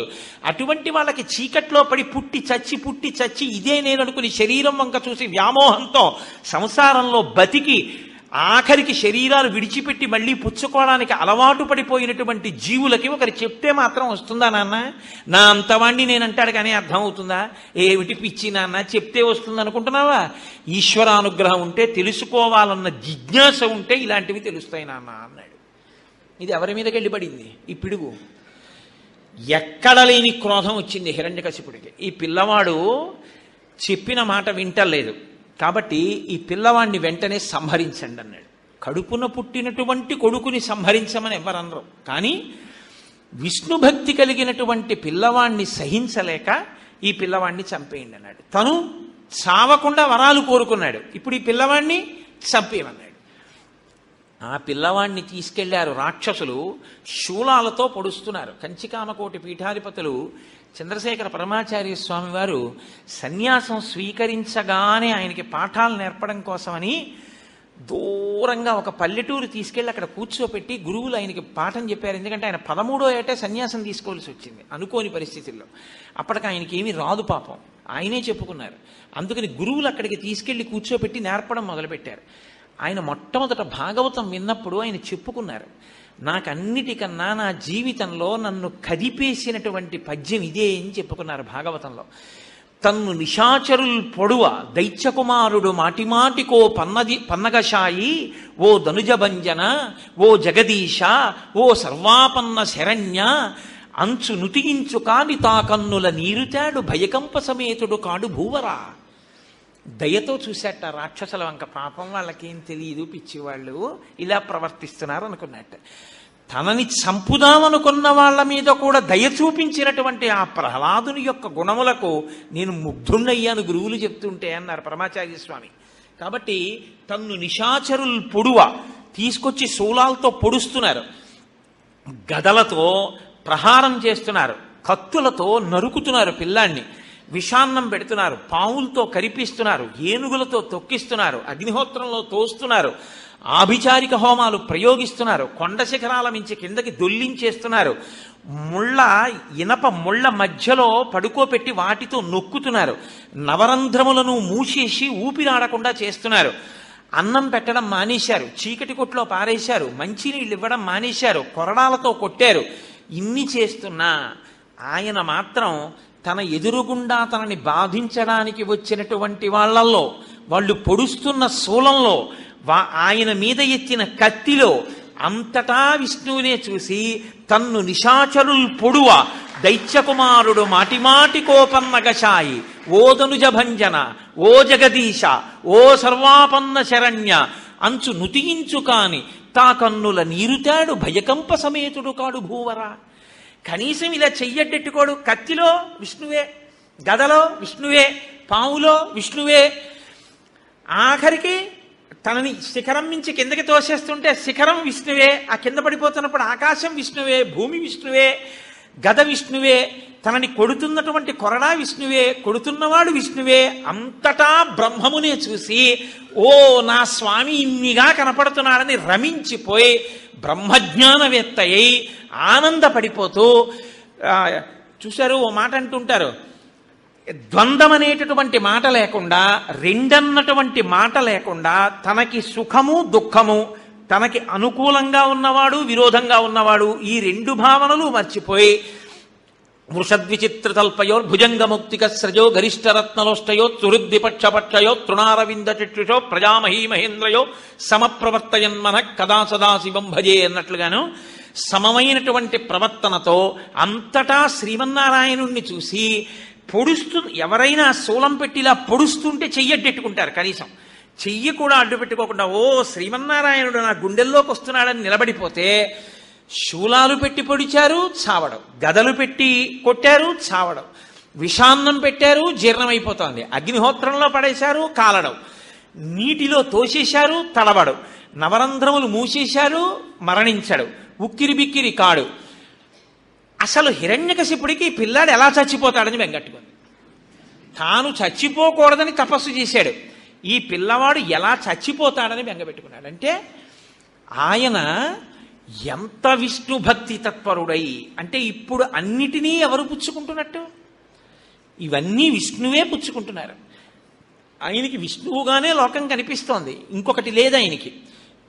ఈ స్థితిలో గురువులు జోక్యం చేసుకుని ఇంత హింస పెడుతున్నాడు ఈ పిల్లవాడిని, మేము తీసుకెళ్ళి మళ్ళీ పిల్లవాడికి కామశాస్త్రం, వివాహం అయిపోయినటువంటి వారికి నేర్పవలసినటువంటి ధర్మాలు నేర్పుతాం, కాబట్టి మెల్లిగా ఈ పిల్లవాడికి వివాహం చేస్తే ఏమైనా దారిలో పడతాడేమో చూస్తామని తీసుకెళ్ళి పాఠాలు చెప్పడం మొదలుపెట్టారు. గురువులు వాళ్ళకి కూడా ఏదో సొంత పని ఒక వ్యవహారం ఉంటాయి కదండి. గురువులు ఎప్పుడైనా అటు వెళ్ళగా చూసి ప్రహ్లాదుడు ఒక రోజున రాక్షస పిల్లలందరినీ పిలిచి కూర్చోబెట్టాడు.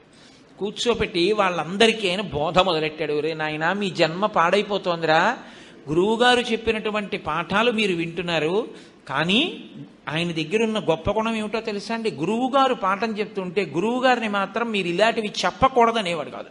ఆయన ఎప్పుడు అనేవాడు కాదు. ఏ పగిది వారు చెప్పిన ఆపగిదిన్ చదువు కాని ఇట్టిట్టని ఆక్షేపింపడు, తానన్ని నిరూపించిన విద్యలనుచు మహామనీషన్ అన్నారు పోతన గారు. నిరూఢ మహామనీషన్.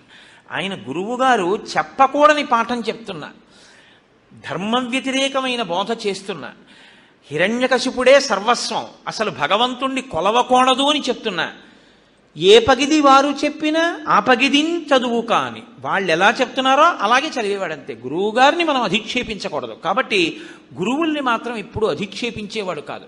ఇప్పుడు ఈ పిల్లలందరినీ కూర్చోపెట్టుకుని చెప్పడం మొదలుపెట్టాడు. ఒరే నాయనా, జీవితం అంటే ఏమిటో తెలుసా?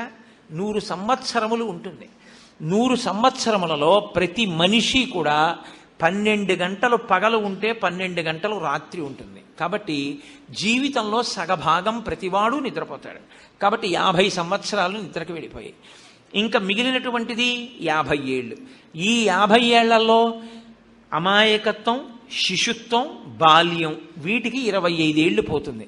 ఇక మిగిలినది 25 ఏళ్ళు. ఈ 25 ఏళ్లే మనిషి దారుఢ్యంతో ఉంటాడు, ఒంట్లో ఓపిక ఉంటుంది.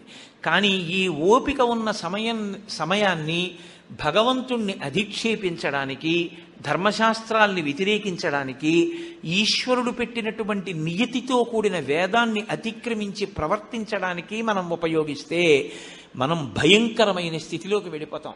ఒక్కసారి ఈ ఉపాధి పుచ్చుకుని మనం ఏదైనా విషయం తెలుసుకోవాలి అంటే, తెలుసుకోగలిగినటువంటి బుద్ధి ప్రకాశించేటటువంటి శరీరంలోకి రావాలి అంటే అంత తేలిక కాదు. ఈ పుట్టడం కూడా అంత తేలిగ్గా పుట్టేటటువంటి విషయం కాదు. ఎంత కష్టపడిన తరువాత ఈ శరీరం వస్తుందో తెలుసా?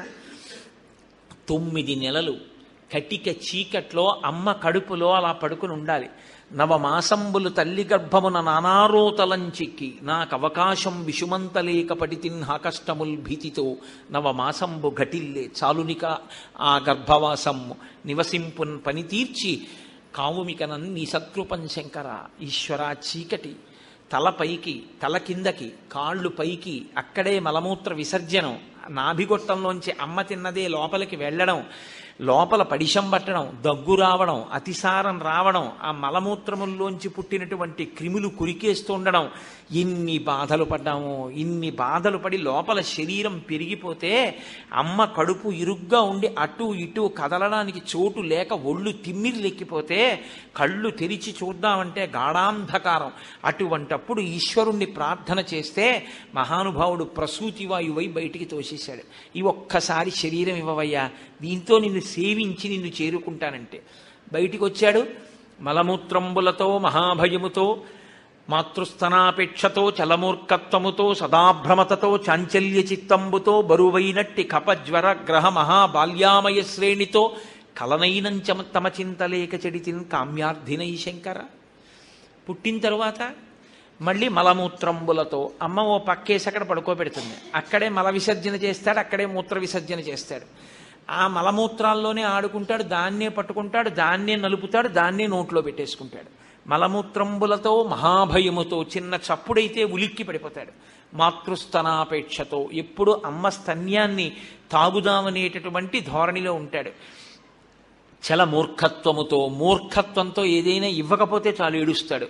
సదాభ్రమతతో చాంచల్య చిత్తంబుతో బరువైనట్టి కపజ్వర గ్రహ మహాబాల్యామయ శ్రేణితో తను పాలు ఎక్కువ ఇచ్చేసింది అమ్మ. తాగేసిన పాలు త్రేణు పోస్తే ఆ పాలు ఇలా నోటి వెంట కారి ఊయలలో పడుకున్నప్పుడు చెవిలోకి వెళ్ళాయి. చెవిలోకి వెళ్ళినటువంటి పాలధార వెంట వెళ్ళినటువంటి చీమ ఆ పాల కోసం చెవిలోకి వెళ్ళింది. వెళ్ళి చీమ చెవిలో కరిచేస్తోంది. చీమ చెవిలో కరిచిందని చెప్పుకోలేడు, ఏడుస్తుంటాడు. అమ్మ అనుకుంటుంది ఆకలేస్తోందేమోనని మళ్ళీ పాలిస్తూ ఉంటుంది. అప్పటికే కడుపు నిండిపోయింది, పాలు తాగలేడు.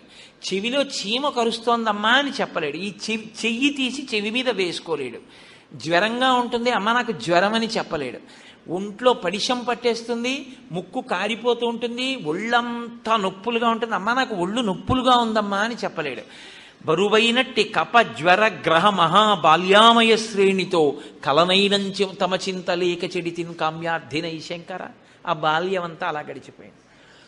బాలక్రీడలు సల్పుచున్ బడులలో పాఠంబు వల్లించుచున్ బాలోద్యానక బోధనాది విధమున్ బాగొప్పనాలించుచున్ లీలానాటక సూత్రకేల మిగతా ప్రార్థించున్ గుచ్చితిన్. ఆ చిన్నతనం వచ్చింది అంటే ఎప్పుడూ ఆ ఉద్యానవనాల్లో ఆడుకుంటూ ఆ తరగతి గదుల్లో ఉపాధ్యాయులు చెప్పినటువంటి పాఠాలు వింటూ అలా కాలం గడిపేశాడు. గడిపేసిన తర్వాత ఏమైంది? అప్పుడు బాలప్రాయము నీదు చింతనురుగన్ ప్రారబ్ధమా శంకర. ఆ బాలప్రాయంలో ఈశ్వరుణ్ణి ఎప్పుడూ అసలు తెలుసుకునేటటువంటి అవకాశం లేకుండా పోయింది. యవ్వనం వచ్చింది. యవ్వనమంకురించగనమది అన్యుల నెట్టులను ఆశ్రయించుటో జీవికి విత్తమే భువిని శాశ్వతమంచు అదిట్లు కూర్చుటో పరమ పావనులంచు పరిపాలకులను నుతియించుటెట్టులో ఎయ్యది ఏది దారి అని ఎంచుచుబుచ్చితి నయ్యశంకర. యవ్వనం వచ్చిన దగ్గర నుంచి 4 రూపాయలు ఒంట్లో ఓపికండగా సంపాదించుకోవాలని అధికారులను స్తోత్రం చేయడంతోనే కాలం అంతా గడిచిపోయింది. బాలస్తావత్ క్రీడాసక్త తరుణస్తావత్ తరుణీసక్త వృద్ధస్తావత్ చింతాసక్త పరసే బ్రహ్మణి కోపినసక్త. ఇంకా ఈశ్వరుడి గురించి ఆలోచించడానికి సమయం ఏది? సరే, వెళ్ళిపోయే కాలం వచ్చేసింది. కాయము వీడి జీవుడతి కంపిత చిత్తతనేగుచుండవో నాయనయంచు ఎచ్చు నిజనందన నందినులైన గాని కందోగిని భస్మముల్ తొలుత దుఃఖమహంబురి సొచ్చుపత్నియున్ కాయము వీడి రారు కదా చేసిన పుణ్యము కర్మము తప్ప శంకర. శరీరాన్ని విడిచిపెట్టి అతి కష్టం మీద జీవుడు అతి కష్టంతో విడి బాధతో బయటికి వెళ్ళిపోతుంటే ఆ శరీరం మీద పడి భార్య ఏడుస్తుంది, పిల్లలు ఏడుస్తారు తప్ప కాయము వీడి జీవుడతి కంపిత చిత్తత నీగుచుండ ఓ నాయనయంచు ఎచ్చు నిజనందన నిందినులైన కాని కడుపున పుట్టిన కూతుళ్ళు కొడుకులు ఏడుస్తారు. కందోగిని భాష్పములు తొలుత దుఃఖమహంబుని సొచ్చు పత్నియున్ కళ్ళ వెంట ధారలు కారిపోతూ భార్య ఏడుస్తూ అక్కడ నిలబడుతుంది. వీళ్ళందరూ భార్య ఇంటి వీధి గుమ్మం వరకు, కూతురు రోడ్డు వరకు, కొడుకు శ్మశాన వాటిక వరకు. నీతో వచ్చేవాడెవరు? కాయము వీడి రారు కదా.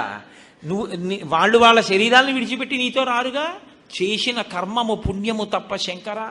నువ్వు చేసుకున్న పాపపుణ్యాలేవో అవేగా నీతో వచ్చేవి.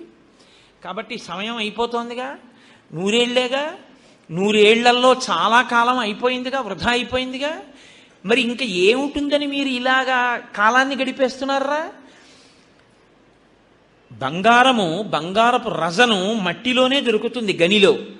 స్వర్ణకారుడు బాగా తప్తం చేసి మట్టిని వేడి చేసి బంగారాన్ని పుచ్చుకుంటాడు. అలా మీరు బాగా శాస్త్రాన్ని మధించి చేరుకోవలసినటువంటి ఈశ్వరుణ్ణి చేరుకునే ప్రయత్నం చెయ్యాలిగా.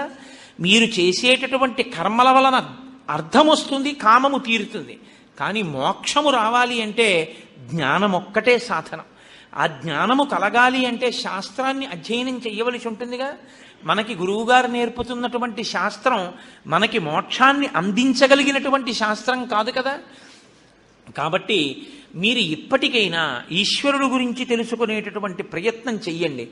ఆ భగవంతుడే 5 కర్మేంద్రియాలు, 5 జ్ఞానేంద్రియాలు, 5 తన్మాత్రలు, ఇన్ని వికారములతో కూడిన సంఘాతంగా ఈ శరీరాన్ని తయారు చేశాడు. ఋతుమంతమైనటువంటి ఈ శరీరంలో ఉండి దీన్ని సాధనంగా వాడుకుని ఇది పడిపోయే లోపల మళ్ళీ ఇలాంటి శరీరంలోకి రావలసిన అవసరం లేని స్థితిని పొంది పునరావృత్తి రహిత శాశ్వత శివ సాయుధ్య స్థితి కొరకు నారాయణుని యందు ప్రవేశించాలి తప్ప మనం ఇటువంటి చదువులు చదువుకుని ఇలా జీవితాన్ని వృధా చేసుకుని రాక్షస కార్యక్రమాల్లో తిరిగితే దాని వలన మనం పొందేటటువంటి లబ్ధి ఏముంటుంది? మళ్ళీ తిరిగి హీనోపాధుల్లోకి వెళ్ళిపోతాం. అందుకని నా మాట వినండి. భక్తి ఒక్కటే మనిషిని జ్ఞానం వైపుకి తీసుకెళ్ళగలిగిన సాధనం. అంతటా నిండి ఉన్నవాడు శ్రీ మహావిష్ణువే. కాబట్టి మనం ఆయన్ని స్తోత్రం చేద్దాం, మనందరం కలిసి ఆయన్ని కీర్తిద్దాం రండి అన్నాడు. పిల్లలందరూ కలిసి భగవన్నామం భగవద్భజన మొదలుపెట్టారు. గురువులు వచ్చి చూశారు. అమ్మ బాబోయ్, వీడికేదో నేర్పుదాం అనుకుంటే మిగిలిన పిల్లలకు కూడా విష్ణు భక్తి నేర్పుతున్నాడని భయపడి ఆ పిల్లవాడిని హిరణ్యకశిపుడి దగ్గర ప్రవేశపెట్టారు. నాయన, నీ కొడుక్కి మేమేదో పాఠాలు నేర్పగలము అనుకుని ఆశపడ్డాం, కానీ నీ కొడుక్కి మేము పాఠాలు నేర్పడం ఏమో కానీ వాడు మిగిలిన పిల్లల్ని పాడు చేసేస్తున్నాడు. కాబట్టి ఇటువంటి పిల్లవాడు తులసివనంలో గంజాయి మొక్క పుట్టినట్టు పుట్టాడు. నిజానికి ఆయన గంజాయి వనంలో తులసి మొక్క. కాబట్టి ఈ పిల్లవాడిని ఏం చేసుకుంటావో నీ ఇష్టం అన్నారు. ఎక్కడ లేని ఆగ్రహం వచ్చింది. సహజం కదండి, మరి రాదు. ఆయన హిరణ్యకశిపుడు, ఆగ్రహం రాక ఏమొస్తుంది? ఆయన అన్నాడు, అంతటా ఉన్నటువంటి వాణ్ణి నేనే, అందరినీ శాసించేవాణ్ణి నేనే. నువ్వు తెల్లవారి లేస్తే చూస్తున్నావు, వాయువు కూడా నా అనుమతి లేకుండా గట్టిగా వీచడానికి భయపడతాడు, సూర్యుడు నా అనుమతి లేకుండా గట్టిగా ప్రకాశించాడు, దిక్పాలకులందరినీ శాసిస్తున్నాను. విష్ణువన్నవాడు అసలు ఎప్పటి నుంచో నేను యుద్ధం చేద్దాము అని చూస్తే కనపడకుండా అదృశ్యమైపోయాడు. అటువంటి విష్ణువు ఉన్నాడు ఉన్నాడు అని నువ్వంటున్నావు, లేడు లేడు అని నేనంటున్నాను. నీకు ఎవరి అండ చూసుకుని నువ్వు ఇలా ప్రవర్తిస్తున్నావో నాకు తెలియదు. గురువులా నీకు నేర్పలేదు. వజ్జలు నేర్పని ఈమది మజ్జాతుడవైన నీకు మరియవ్వరిచే నుజ్జానమయ్య బాలక తజ్జనులం పేరు కొనము తగ నామ్రోలన్. గురువులు చెప్పనటువంటి ఈ విద్య నీకెవరి వల్ల వచ్చింది? నువ్వు ఎవరి అండ చూసుకుని ఇంతగా ప్రగల్భాలు పలుకుతున్నావు? నిన్నెవడు కాపాడతాడనుకుంటున్నావు? ఎవరు చూపించి ఎవరు నీ వెనకాల బలం ఉన్నాడు అనుకుంటున్నావో నాకు చెప్పు అన్నాడు. ఆయన అన్నాడు, నాన్నగారు నాకు బలం ఏమిటండి? బలయుతులకు దుర్బలులకు బలమెవ్వడు, నీకు నాకు బ్రహ్మాదులకు బలమెవ్వడు, ప్రాణులకును బలమెవ్వండట్టివాడు బలమ సురేంద్ర అన్నాడు. నాకు బలం ఏమిటి? నాకు బలం, నీకు బలం, సమస్త భూతములకు బలం, లోకంలో బలమన్న మాట ఉండడానికి బలం ఎవడో వాడు నాకు బలం నాన్నగారు. తప్ప ఎవడు బలం అంటారేమిటి? బలం ఇచ్చేవాడు బలమైన వాడు ఒక్కడే ఉన్నాడు, వాడు తప్ప ఇంకోటి లేదు. ఇప్పుడు ఈ మాట మీరు అడగడానికి మీకు కూడా బలం వాడే, నాకు బలం వాడే, తప్ప ఇంకొకడు లేడు. కాబట్టి నా మాట నమ్మండి అన్నాడు. అని అయ్యయ్యో నాన్నగారు మిమ్మల్ని చూస్తే నాకు చాలా జాలేస్తోందండి. ఎందుచేత అంటారేమో, మీరు లోకంలో మిగిలిన శత్రువులందరినీ కంటికి బాహ్యంలో కనపడేటటువంటి వాళ్ళందరినీ జయించారు, కానీ లోపల ఉన్నటువంటి 6 శత్రువుల్ని మాత్రం మీరు గెలవలేకపోయారు. నిజంగా మీరు కానీ ఆ 6 శత్రువుల్ని జయించగలిగి ఉంటే మీకు ఇవాళ ఇలా విరోధ భావన రెండున్నాయనేటటువంటి భావన కలిగి ఉండేటటువంటిది కాదు. ఆ 6 శత్రుల ప్రభిన్నుల చేసిన ప్రాణికోటిలో మీకు విరోధి లేడొకడు నిర్పున చూడుము దానవేశ్వర. లోకములన్నీయున్ గెలిచినాడవు, ఇంద్రియానీకము చిత్తమున్ గెలువనేరవు, నిన్ను నిబద్ధు చేయు భీషణ శత్రులార్వుర ప్రభిన్నుల చేసిన ప్రాణికోటిలో నీకు విరోధి లేడొకడు నిర్పున చూడుము దానవేశ్వర. లోకాలన్నీ గెలిచానంటావు, బయట ఉన్నవన్నీ గెలిచావు, నీ లోపల ఉన్న వాటిని గెలవలేకపోయావు. నీ లోపల ఉన్నారు 6 శత్రువులు కామ క్రోధ లోభ మద మోహ మాత్సర్యములు. ఈ 6 నాన్నగారు మీరు గెలవలేకపోతున్నారు. ఈ 6 శత్రువుల్ని గెలిచారా, మీకు అసలు శత్రువు అన్నవాడు లోకంలో లేడు అని అర్థమవుతుంది. అందరిలో ఉన్నవాడు ఈశ్వరుడు అని అర్థమవుతుంది. ఆ 6 వదిలేసి మిగిలిన లోకంలో ఉన్న వాళ్ళందరినీ గెలిచానంటున్నారు. అందుకే మీకు ఇంకా 2 కింద కనపడుతోంది. అసలు మీరు ఈశ్వరుణ్ణి తెలుసుకునే ప్రయత్నంలో మిమ్మల్ని మీరు జయిస్తే, మీలో ఉన్నటువంటి అరిషడ్వర్గాల్ని జయిస్తే, 6 శత్రువుల్ని జయిస్తే అసలు మీకు శత్రువు అన్నవాడే లేడు. దీన్ని నాన్నగారు మీరు మర్చిపోయారు అన్నాడు. ఆయన వింటాడా? బురై, నీకు అండ, నాకు అండ, లోకమంతటికి అండ ఒకడున్నాడని నువ్వు అంటున్నావు, లేడు అని నేను అంటున్నాను. నువ్వు ఉన్నాడు అన్నవాడు ఎక్కడున్నాడు అన్నాడు. అంటే ఇప్పుడు ఆయన అన్నాడు, మళ్ళీ అదే మాట అడుగుతున్నారు. ఎక్కడున్నారు అని అడుగుతారేంటి? ఎక్కడ లేడు అని అడగాలి. ఆయన అన్ని చోట్ల ఉన్నాడు. ఇందుకలడు అందులేడని సందేహము వలదు చక్రి సర్వోపగతుండెందెందు వెదకి చూచిన అందందే గలడు దానవగ్రని వింటే. ఇక్కడ ఉన్నాడు ఇక్కడ లేడు అని చెప్పడం కుదరదు. ఆయన నువ్వు జాగ్రత్తగా నాన్నగారు మీరు దృష్టి పెట్టి చూస్తే, బుద్ధితో పరిశీలిస్తే, ఇందుకలడందు లేడని సందేహము వలదు చక్రి సర్వోపగతుండ్, అంతటా నిండి నిబిడీకృతమైపోయి ఉన్నాడు. ఉన్నది ఆయన ఒక్కడే. ఆయనే ఉంటే మనకి అనేకంగా కనపడుతోంది తప్ప అనేకము లేవు, ఒక్కటే ఉంది. ఆ మట్టితోటే మూకుడు చేశారు, మట్టితోటే గరిటె చేశారు, మట్టితోటే ప్రమిద చేశారు. మనకి ప్రమిదలు, గరిట్లు, మూకుళ్ళు, గిన్నెలు, కుండలు ఇన్ని కనపడుతున్నాయి. కానీ నామరూపములుగా ఉన్నది నామరూపములు కాదు, యథార్థమునకు ఈశ్వరుడే ఉన్నాడు. జగన్ మిథ్య, బ్రహ్మ సత్యం నాన్నగారు. మీకు ఇది తెలియట్లేదు, మీరు నామరూపముల దగ్గర నిలబడిపోతున్నారు మాయ చేత. కాబట్టి ఆయన గురించి మీరు జాగ్రత్తగా పరిశీలిస్తే అసలు ఆయన లేని ప్రదేశం లేదు, అంతటా నిండి ఉన్నాడు అన్నారు. ఇప్పుడు ఇది ప్రహ్లాదుడికి పరీక్ష కాదు, మీరు ఇది పట్టుకోవాలి నరసింహోపాఖ్యానంలో. ఇది ప్రహ్లాదుడికి పరీక్ష కాదు, ఈశ్వరుడికి పరీక్ష. ఎందుకో తెలుసా అండి? తన భక్తుడేమంటున్నాడు? ఇందుగలడందులేడని సందేహము వలదు చక్రి సర్వోపగతుండు అంటున్నాడు. అంతటా ఉన్నాడు అంటున్నాడు. అంతటా ఉన్నాడు అని ప్రహ్లాదుడంటే ఎక్కడా లేడు అని హిరణ్యకశిపుడు అంటున్నాడు. ఎక్కడా లేడు అన్నవాడితో అంతటా ఉన్నాడు అయితే అంటే ఇందులో ఉన్నాడా అంటాడు, లేకపోతే ఇందులో ఉన్నాడా అంటాడు, లేకపోతే ఇందులో ఉన్నాడా అంటాడు.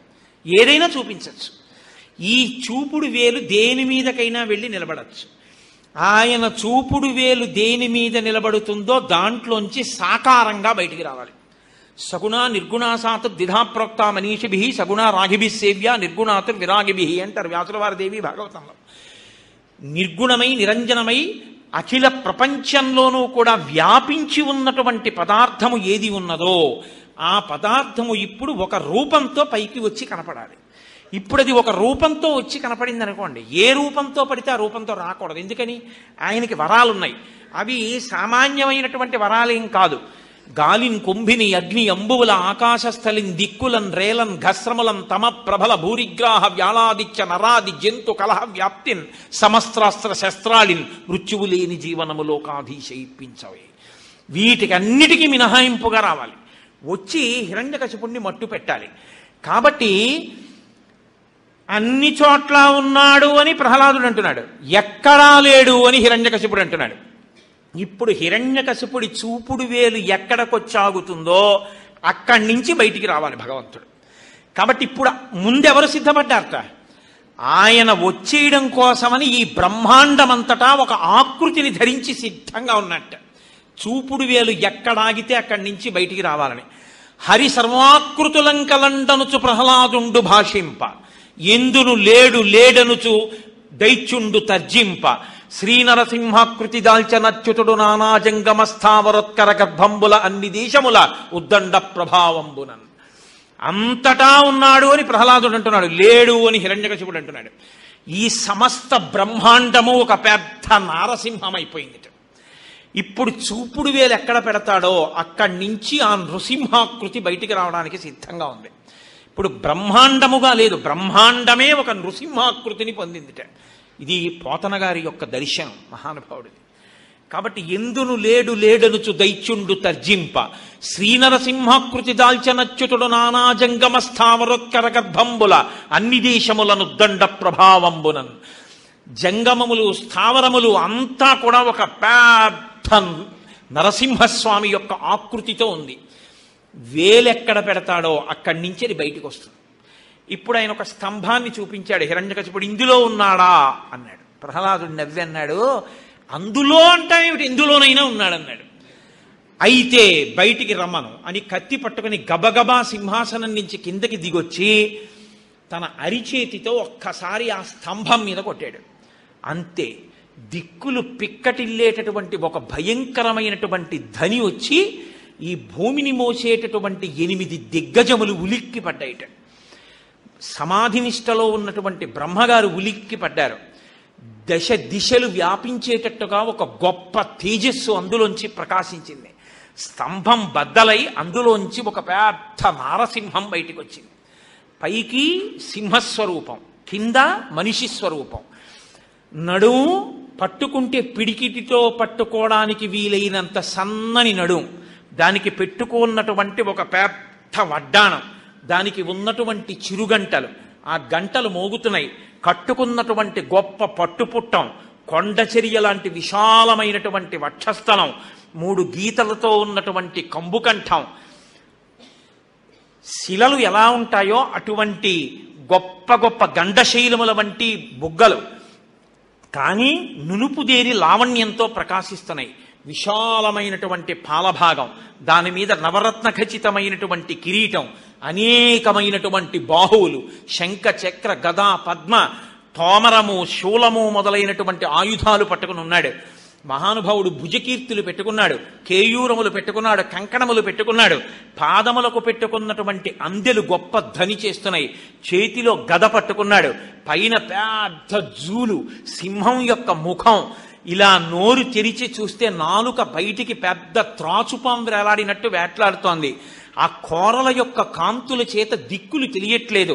ఆయన జూలు ఇలా విదిలిస్తే ఆ జూలు కొట్టుకుని పైన ఆకాశంలో వెడుతున్నటువంటి దేవతల యొక్క విమానాలు గతులు తప్పుతున్నాయి. ఆయన నాసికారంధ్రముల వంక చూస్తే మందర పర్వతము యొక్క గుహలా అన్నట్టుగా ఉన్నాయి. ఆ నోరు తెరిచి చూసినప్పుడు ఆ దంస్ట్రలు, ఆ దంతములు, ఆ నాలుక పెద్ద పర్వత గుహలా ఉంది. అటువంటి శరీరంతో పైకొచ్చి హిరణ్యకశిపుడితో యుద్ధం చేస్తున్నాడు. ఇంతమందిలో పరువు పోతుందని ఆయనతో యుద్ధం మొదలుపెట్టాడు. గదతో ప్రహారం చేశాడు. ఆయన ఉగ్ర నరసింహం అయ్యారు. ఎక్కడ లేని కోపం వచ్చింది. వచ్చి పిడికిటితో పట్టుకున్నారు, ఆ పంజాతో పట్టుకున్నారు. పట్టుకుని సింహం ఏనుగుని ఈడ్చినట్టుగా ఈడ్చి తీసుకెళ్లారు. గాలిన్ కుంభిని అగ్ని అంబువుల ఆకాశస్థలిన్ దిక్కులన్ రేలన్ ఘస్రములన్ తమప్రభల భూరిగ్రాహ వ్యాళాదిత్య నరాది జంతు కలహవ్యాప్తిన్ సమస్త్రాస్త్ర శస్త్రాళిన్. ఇది కదా ఆయన వరాలు. ఆకాశంలో చచ్చిపోకూడదు, నేల మీద చచ్చిపోకూడదు, పగలు చచ్చిపోకూడదు, రాత్రి చచ్చిపోకూడదు, ప్రాణం ఉన్న దాంతో చచ్చిపోకూడదు, ప్రాణం లేని దాంతో చచ్చిపోకూడదు, మనిషి చేతిలో చచ్చిపోకూడదు, మృగం చేతిలో చచ్చిపోకూడదు. పగలు కాదు, రాత్రి కాదు, అసుర సంధ్య వేళ. చతుర్దశి తిథి ఉండగా ఇవాళ అసుర సంధ్య వేళలో ఆవిర్భవించింది నరసింహావతారం. అసుర సంధ్య వేళ ఇంట్లో కాదు, బయట కాదు, గడప మీద, ఆకాశంలో కాదు, భూమి మీద కాదు, తన తొడల మీద. ప్రాణం ఉన్నవి కావు, ప్రాణం లేనివి కావు, కొడవళ్ళ లాంటి పెద్ద పెద్ద మిలితిరిగినటువంటి గోళ్ళు. మనిషి కాదు, మృగం కాదు, సింహం. కింద కాదు, పైన కాదు, తొడల మీద పెట్టుకున్నారు. పెట్టుకుని తీసుకొచ్చి పడుకోపెడితే ఆయన నోరు విప్పి పెద్ద గర్జన చేసి వాడి వంక ఇలా చూస్తే ఆయన దంస్ట్రల యొక్క కాంతులు చూసి కళ్ళు అదిరిపోయేట హిరణ్యకశిపుడికి. కళ్ళు కనపడ్డం మానేసి ఆ తొడల మీద పడుకోపెట్టుకుంటే నిస్తేజుడైపోయాడు ఆయన యొక్క రౌద్రస్వరూపాన్ని చూసి. ఆ నోరు తెరిచి కొడవళ్ళ లాంటి తన గోళ్ళు వాడి పొట్టలో దింపి ఆ పొట్ట చీల్చి ఆ ప్రేగులు తీసి మెళ్ళో వేసుకుని ఆ ప్రేగులు ఆ లోపల ఉండేటటువంటి కండరములన్నింటినీ తన దంస్ట్రల మధ్య పెట్టి కొరికేశారు. కొరికేసి ఆ నెత్తురంతా మీద పోసేసుకుని ఆ జూలంతా నెత్తుటితో తడిసిపోయి ఒళ్ళంతా నెత్తుటితో తడిసిపోతే ఆ చేతులలో ఉన్న ఆయుధాలతో కొన్ని వేల మంది రాక్షసుల్ని సంహరించి భయంకరమైన స్వరూపంతో ఆ నెత్తుటితో కూడిన నోటితో ప్రళయకాలంలో రుద్రుడు ఎలా ఉంటాడో అటువంటి స్వరూపంతో మహానుభావుడు లేచి పెద్ద పెద్ద అడుగులు వేస్తూ పెటిల్లు పెటిల్లు మన ధ్వనిలొస్తుండగా సింహాసనంలో కూర్చుని చూస్తే బ్రహ్మాది దేవతలు కూడా వణికిపోయి లేచి నిలబడ్డారు. ఎన్నడూ చూడలేదు ఇటువంటి స్వరూపాన్ని. ఏమి ఉగ్రనారసింహం. చతుర్ముఖ బ్రహ్మగారు స్తోత్రం చేశారు, రుద్రుడు చేశాడు, యక్ష గంధర్వ కిన్నెర కింపురుష సిద్ధ సాధ్య పితృదేవతలు స్తోత్రం చేశారు. ఆ ఆగ్రహం చల్లారలేదు, ఊగిపోతున్నారు కోపంతో. అటువంటి సమయంలో లక్ష్మీదేవిని పిలిచి అమ్మా నువ్వు వెళ్ళి ఆయన్ని అనునయించమ్మా అన్నారు. నిత్యానపాయని అని బిరుదు కలిగినటువంటి లక్ష్మీదేవి నరసింహావతారంలో భయపడిపోయింది. పూర్ణచంద్రబింబం లాంటి మొహం తెలుసు, కానీ ఇంత ప్రళయకాల రుద్రుల్లా ఉండేటటువంటి ముఖంతో నేను నా భర్తను ఎన్నడూ చూడలేదు, నేను సమీపించలేనంది. అప్పుడు ప్రహ్లాదుణ్ణి పిలిచన్నారు. ఆ స్వరూపాన్ని ఎవరు తట్టుకోలేకపోతున్నారు, ఉగ్ర నరసింహం కింద ఉన్నారు. స్వామిని ప్రశాంత చిత్తుణ్ణి చేయమన్నారు. అంటే అప్పుడు చిన్న పిల్లవాడు ప్రహ్లాదుడు గబగబా దగ్గరికి వెళ్ళాడు. ఆ దగ్గరికి వెళ్ళేటప్పటికీ ఆ భక్తుణ్ణి చూసినటువంటి స్వామి ప్రశాంత చిత్తులై పరమ సంతోషంతో ఒక్కసారి తలమించి చెయ్యి పెట్టి వీపు వరకు నిమిరారు. ఆయన హస్తస్పర్శ తగలగానే ప్రహ్లాదుడికి బ్రహ్మజ్ఞానం ఆవిర్భవించింది. బ్రహ్మజ్ఞానం కలిగి ఆయన అన్నాడు, మహానుభావ, నా జన్మ ఎటువంటిది? దైత్యకులంలో జన్మించాను, ఒక రాక్షసుడు కడుపున పుట్టాను, నిరంతరము నువ్వు లేవని ద్వేషించిన వాడి కొడుకుని. అటువంటి నన్ను ఇంత ప్రేమగా దగ్గరికి పిలిచి తలమించి వీపు నిమిరి నన్ను నీ తొడ మీద కూర్చోపెట్టుకుంటున్నావు. పైకి నువ్వు ఎంత కఠినమైన రూపంతో ఉన్నావో లోపల నువ్వంత వెన్నపూసలా ఉన్నావు.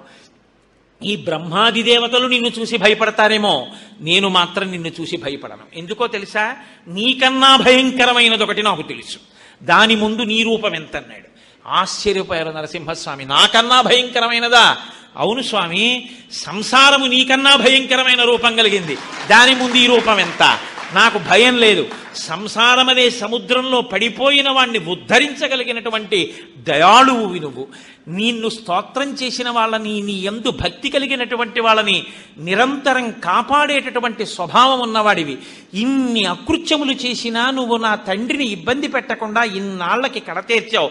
స్వామి, నేను నిన్ను కోరుకునే వరం ఒక్కటే, తెలిసో తెలియకో బతికున్నన్నాళ్ళు నిన్ను అధిక్షేపించినటువంటి నా తండ్రి హిరణ్యకశపుడికి ఉత్తమగతుల్ని కల్పించు.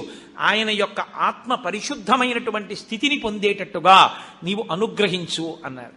ఆయన అన్నారు, ఏనాడు నా తొడల మీద పడుకోబెట్టుకున్నానో, ఏనాడు అతని చూపులతో నా చూపులు కలిపి చూశానో, ఏనాడు నా గోళ్లతో అతని శరీరాన్ని చీల్చానో, ఏనాడు అతని కంఠనాళాలు కండరములు నవిలేనో, ఏనాడా ప్రేగులు మెళ్ళో వేసుకున్నానో, ఏనాడా రుధిర ధారలతో అభిషేకం నన్ను నేను చేసుకున్నానో, ఆనాడే ఉత్తమగతులు పొందాడు.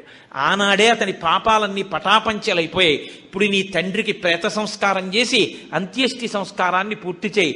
నాయనా ప్రహ్లాద, నువ్వంటే నాకు విశేషమైనటువంటి అభిమానం. ఇక్కడ నువ్వు పూర్ణాయుద్ధాయంతో ఈ రాజ్యమును పరిపాలించి తదనంతరము దుర్నిరీక్షమైనటువంటి నా యొక్క సాన్నిధ్యాన్ని నువ్వు పొందుతావు. ఈ నరసింహస్వామి వారి యొక్క ఆఖ్యానాన్ని ఎవరు వింటారో, ఎవరు ప్రసన్న మనస్కులై పరమశాంతమూర్తి అయి లక్ష్మీ సహితుడై ప్రహ్లాదుణ్ణి రక్షించినటువంటి ఆ నరసింహస్వరూపానికి నమస్కారం చేస్తారో అటువంటి వారికి అపమృత్యు దోషం పోతుంది. ఒకవేళ మృత్యువు తరువుకొస్తున్నా సరే పోతుంది. షట్కాలముల యందు నరసింహస్వామికి దర్శనము, పూజ. అసుర సంధ్య వేళలో శివాలయానికి ఒక్కదానికే దర్శనం, కానీ ఒక్క నరసింహస్వామి మాత్రం ఆ అసుర సంధ్య వేళలో కూడా నరసింహస్వామి దర్శనం చేస్తారు. అంతటి మహానుభావుడు. ప్రత్యేకించి శంకర భగవత్పాదాచార్య స్వామిని 2 మాటలు రక్షించినటువంటి అవతారం నరసింహస్వామి అవతారం. మహానుభావుడు ఒకానొకప్పుడు పరకాయ ప్రవేశం చేసి ఉభయ భారతి అడిగిందని కామ విద్యలోని మెళకువలు తెలుసుకునే ప్రయత్నం చేస్తున్నప్పుడు రాజు శరీరాన్ని కట్టెల మీద పెట్టి కాల్చేస్తుంటే 2 చేతులు కాలిపోయాయి.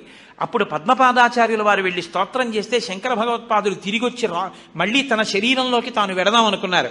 కానీ అప్పటికే కట్టెల మీద పెట్టి కాల్చేస్తున్నారు. ఆ శరీరంలోకి ఇక శంకరులు రాకుండా రాజు శరీరంలో ఉండిపోవాలని. అటువంటప్పుడు మహానుభావుడు శంకర భగవత్పాదులు రాజు శరీరంలో నిలబడి తన శరీరం కోసం నరసింహస్వామిని ప్రార్థన చేశారు. లక్ష్మీ నృసింహమ మదేహి కరావలంబం, నా చేతులిమ్మని. అంతే. శంకరాచార్య స్వామి వారి శరీరం కాలిపోయిన చేతులు మళ్ళీ వస్తే అందులోకి ప్రవేశించారు. ఆ చేతితోనే శంకర భగవత్పాదులు చిన్ముద్ర పట్టి మనందరినీ ఉద్ధరించి దక్షిణామూర్తి స్తోత్రాన్ని మనకిచ్చారు. అదే శంకర భగవత్పాదులు శ్రీశైల పర్వత సానువుల మీద కూర్చునుండగా ఒక కాపాలికుడు, అయ్యా మీ శిరస్సు కావాలని అడిగాడు. ఈ దేహానికి సంబంధించిన శిరస్సు నీకు పనికొస్తే అంతకన్నా ఏముంది, తప్పకుండా ఇచ్చేస్తాను, తీసుకో. కానీ నా శరీరాన్ని పడగొట్టినప్పుడు నా శిష్యులు ఒప్పుకోరు, ఎందుకంటే నేను ఇందులో ఉంటే వాళ్ళకు ఉపయోగం. నా శిష్యులు నా నుంచి దూరంగా ఉండి నేను ధ్యానంలో ఉన్నప్పుడు నా తలకాయ కోసుకు పట్టుకుపోమన్నారు. ఆయన ఒక్కరు ధ్యానం చేసుకుంటున్నారు. 4 శిష్యులు పాతాళ గంగలో స్నానానికి వెళ్ళారు కృష్ణానదిలో. శంకరులు ధ్యానంలో ఉన్నారు. కాపాలికుడు వచ్చి కత్తి పైకెత్తి ఆయన తలకాయ కోసేద్దామని సిద్ధపడుతున్నాడు. పద్మపాదాచార్యుల వారికి ఏదో అమంగళం గోచరించింది. గురువు గారికి ఏదో ప్రమాదం వస్తోంది అనుకున్నారు. ఒక్కసారి నరసింహ మంత్రోపాసన చేశారు. అంతే ఆయన్ని నరసింహుడు ఆవహించాడు. ఒక్కసారి ఆ శ్రీశైల పర్వత సానువుల మీదకి దూకి గోళ్లు విప్పి పంజాతో ఆ కాపాలికుణ్ణి పట్టుకుని చీల్చి సంహరించి శంకర భగవత్పాదుల్ని రక్షిస్తే శంకరాచార్యుల వారు వేరొకసారి నరసింహ స్తోత్రం చేశారు శ్రీశైల పర్వత సానువుల మీద. శంకర భగవత్పాదుల్ని 2 మాటలు రక్షించినటువంటి అవతారం నరసింహావతారం. వేదాంత దేశికులని మహానుభావులు, సర్వతంత్ర స్వతంత్ర అన్న బిరుదాంకితులు. అటువంటి వారు నరసింహస్వామి వారి దర్శనం కోసం ప్రయత్నిస్తే ఆయనకి నరసింహస్వామి వారి యొక్క దర్శనం కలగలేదు. కలగనప్పుడు అక్కడే ఉన్నటువంటి ఒక గిరిజనుడు అడవిలో తిరిగేవాడు, స్వామి మీరు దేనికోసం ఇక్కడ కూర్చుని ఇలా జపం చేస్తున్నారన్నాడు. ఏమీ లేదయా, నేను నరసింహస్వామి కోసం జపం చేస్తున్నానన్నారు. నరసింహస్వామి కోసం జపం ఎందుకు స్వామి, ఎలా ఉంటాడో చెప్పండి, నేను తీసుకొస్తాను, ఈ అడవిలో నాకు తెలియనివి లేవన్నారు. పైన సింహాకృతి ఉంటుంది, కింద మనిషిగా ఉంటాడన్నారు. నేను వెతికి పట్టుకొస్తాను కదా, రేపు పొద్దుటికల్లా మీ దగ్గరికి తీసుకొస్తానన్నాడు. అంతటా వెతికాడు, అడవిలో కనపడలేదు. తనకి కనపడలేదన్న ఆక్రోశంతో ఆ కోయవాడు, ఆ గిరిజనుడు ఉరిపోసుకోవడానికి సిద్ధపడుతున్నాడు. నరసింహస్వామి కనబడ్డారు. ఇన్నాళ్లు కనపడకుండా ఎక్కడికి పోయావే జంతువా అని తీగలు తీసుకొచ్చి కట్టేసి నరసింహస్వామిని తీసుకొచ్చి ఇదిగో స్వామి తీసుకొచ్చాను చూడండి నరసింహస్వామిని అన్నారు. ఆయనకి కనపడలేదు, ఈయనకి కనపడుతున్నాడు. భక్తికి వశుడయ్యారు. నీకు ఒకానొకప్పుడు నిన్ను అనుగ్రహిస్తానని వరం ఇచ్చారు. పద్మపాదాచార్యుల వారికి నరసింహస్వామి వారి అనుగ్రహం అలా కలిగింది. కాబట్టి వేదాంత దీక్షికులకి నరసింహస్వామి అనుగ్రహం కలిగింది. మహానుభావుడు. అప్పటికీ ఇప్పటికీ ఎప్పటికీ ఆ నరసింహస్వామిని తలుచుకుంటే చాలు, ఒక నమస్కారం చేస్తే చాలు, పొంగిపోతాడు. ఉగ్ర నరసింహం అంటారు. ఇప్పుడు ఉగ్ర నరసింహం కాదు, ఆయన శాంతమూర్తి. ఎంత శాంతమూర్తి అంటే 2 చేతులెత్తి ఇలా నమస్కరిస్తే చాలు. అంతటి ఉగ్ర తేజస్సుతో వచ్చినవాడు, అంత శాంతించినవాడు. కాబట్టి గంధాన్ని అనులేపనం చేస్తే ఆయన పొంగిపోతారు. చల్లగా ఉంటుంది కాబట్టి ఆ గంధం తీసి స్వామికి అనులేపనం చేస్తే ఎంతో సంతోషిస్తారట. మంగళాశాసన పరైహిమదాచార్య పురోగమై సర్వైశ్చ పూర్వైరాచార్యై సత్కృతాయాస్తు మంగళం. మంగళం కోసలేంద్రాయ మహనీయ గుణాత్మనే చక్రవర్తి తనూజాయ సర్వభౌమాయ మంగళం. ఉమాకాంతాయ కాంతాయ కామితార్థప్రదాయినే శ్రీగిరీశాయ దేవాయ మలినాథాయ మంగళం. కరచరణకృతం వా కర్మవాక్కాయజం వా శ్రవణనైనజం వా మానసం వాపరాధం విహితమవిహితం వా సర్వమేత్తక్షమస్వా శివ శివ కరుణాబ్ధే శ్రీ మహాదేవ శంభో. సర్వం శ్రీ ఉమామహేశ్వర బ్రహ్మార్పణమస్తు.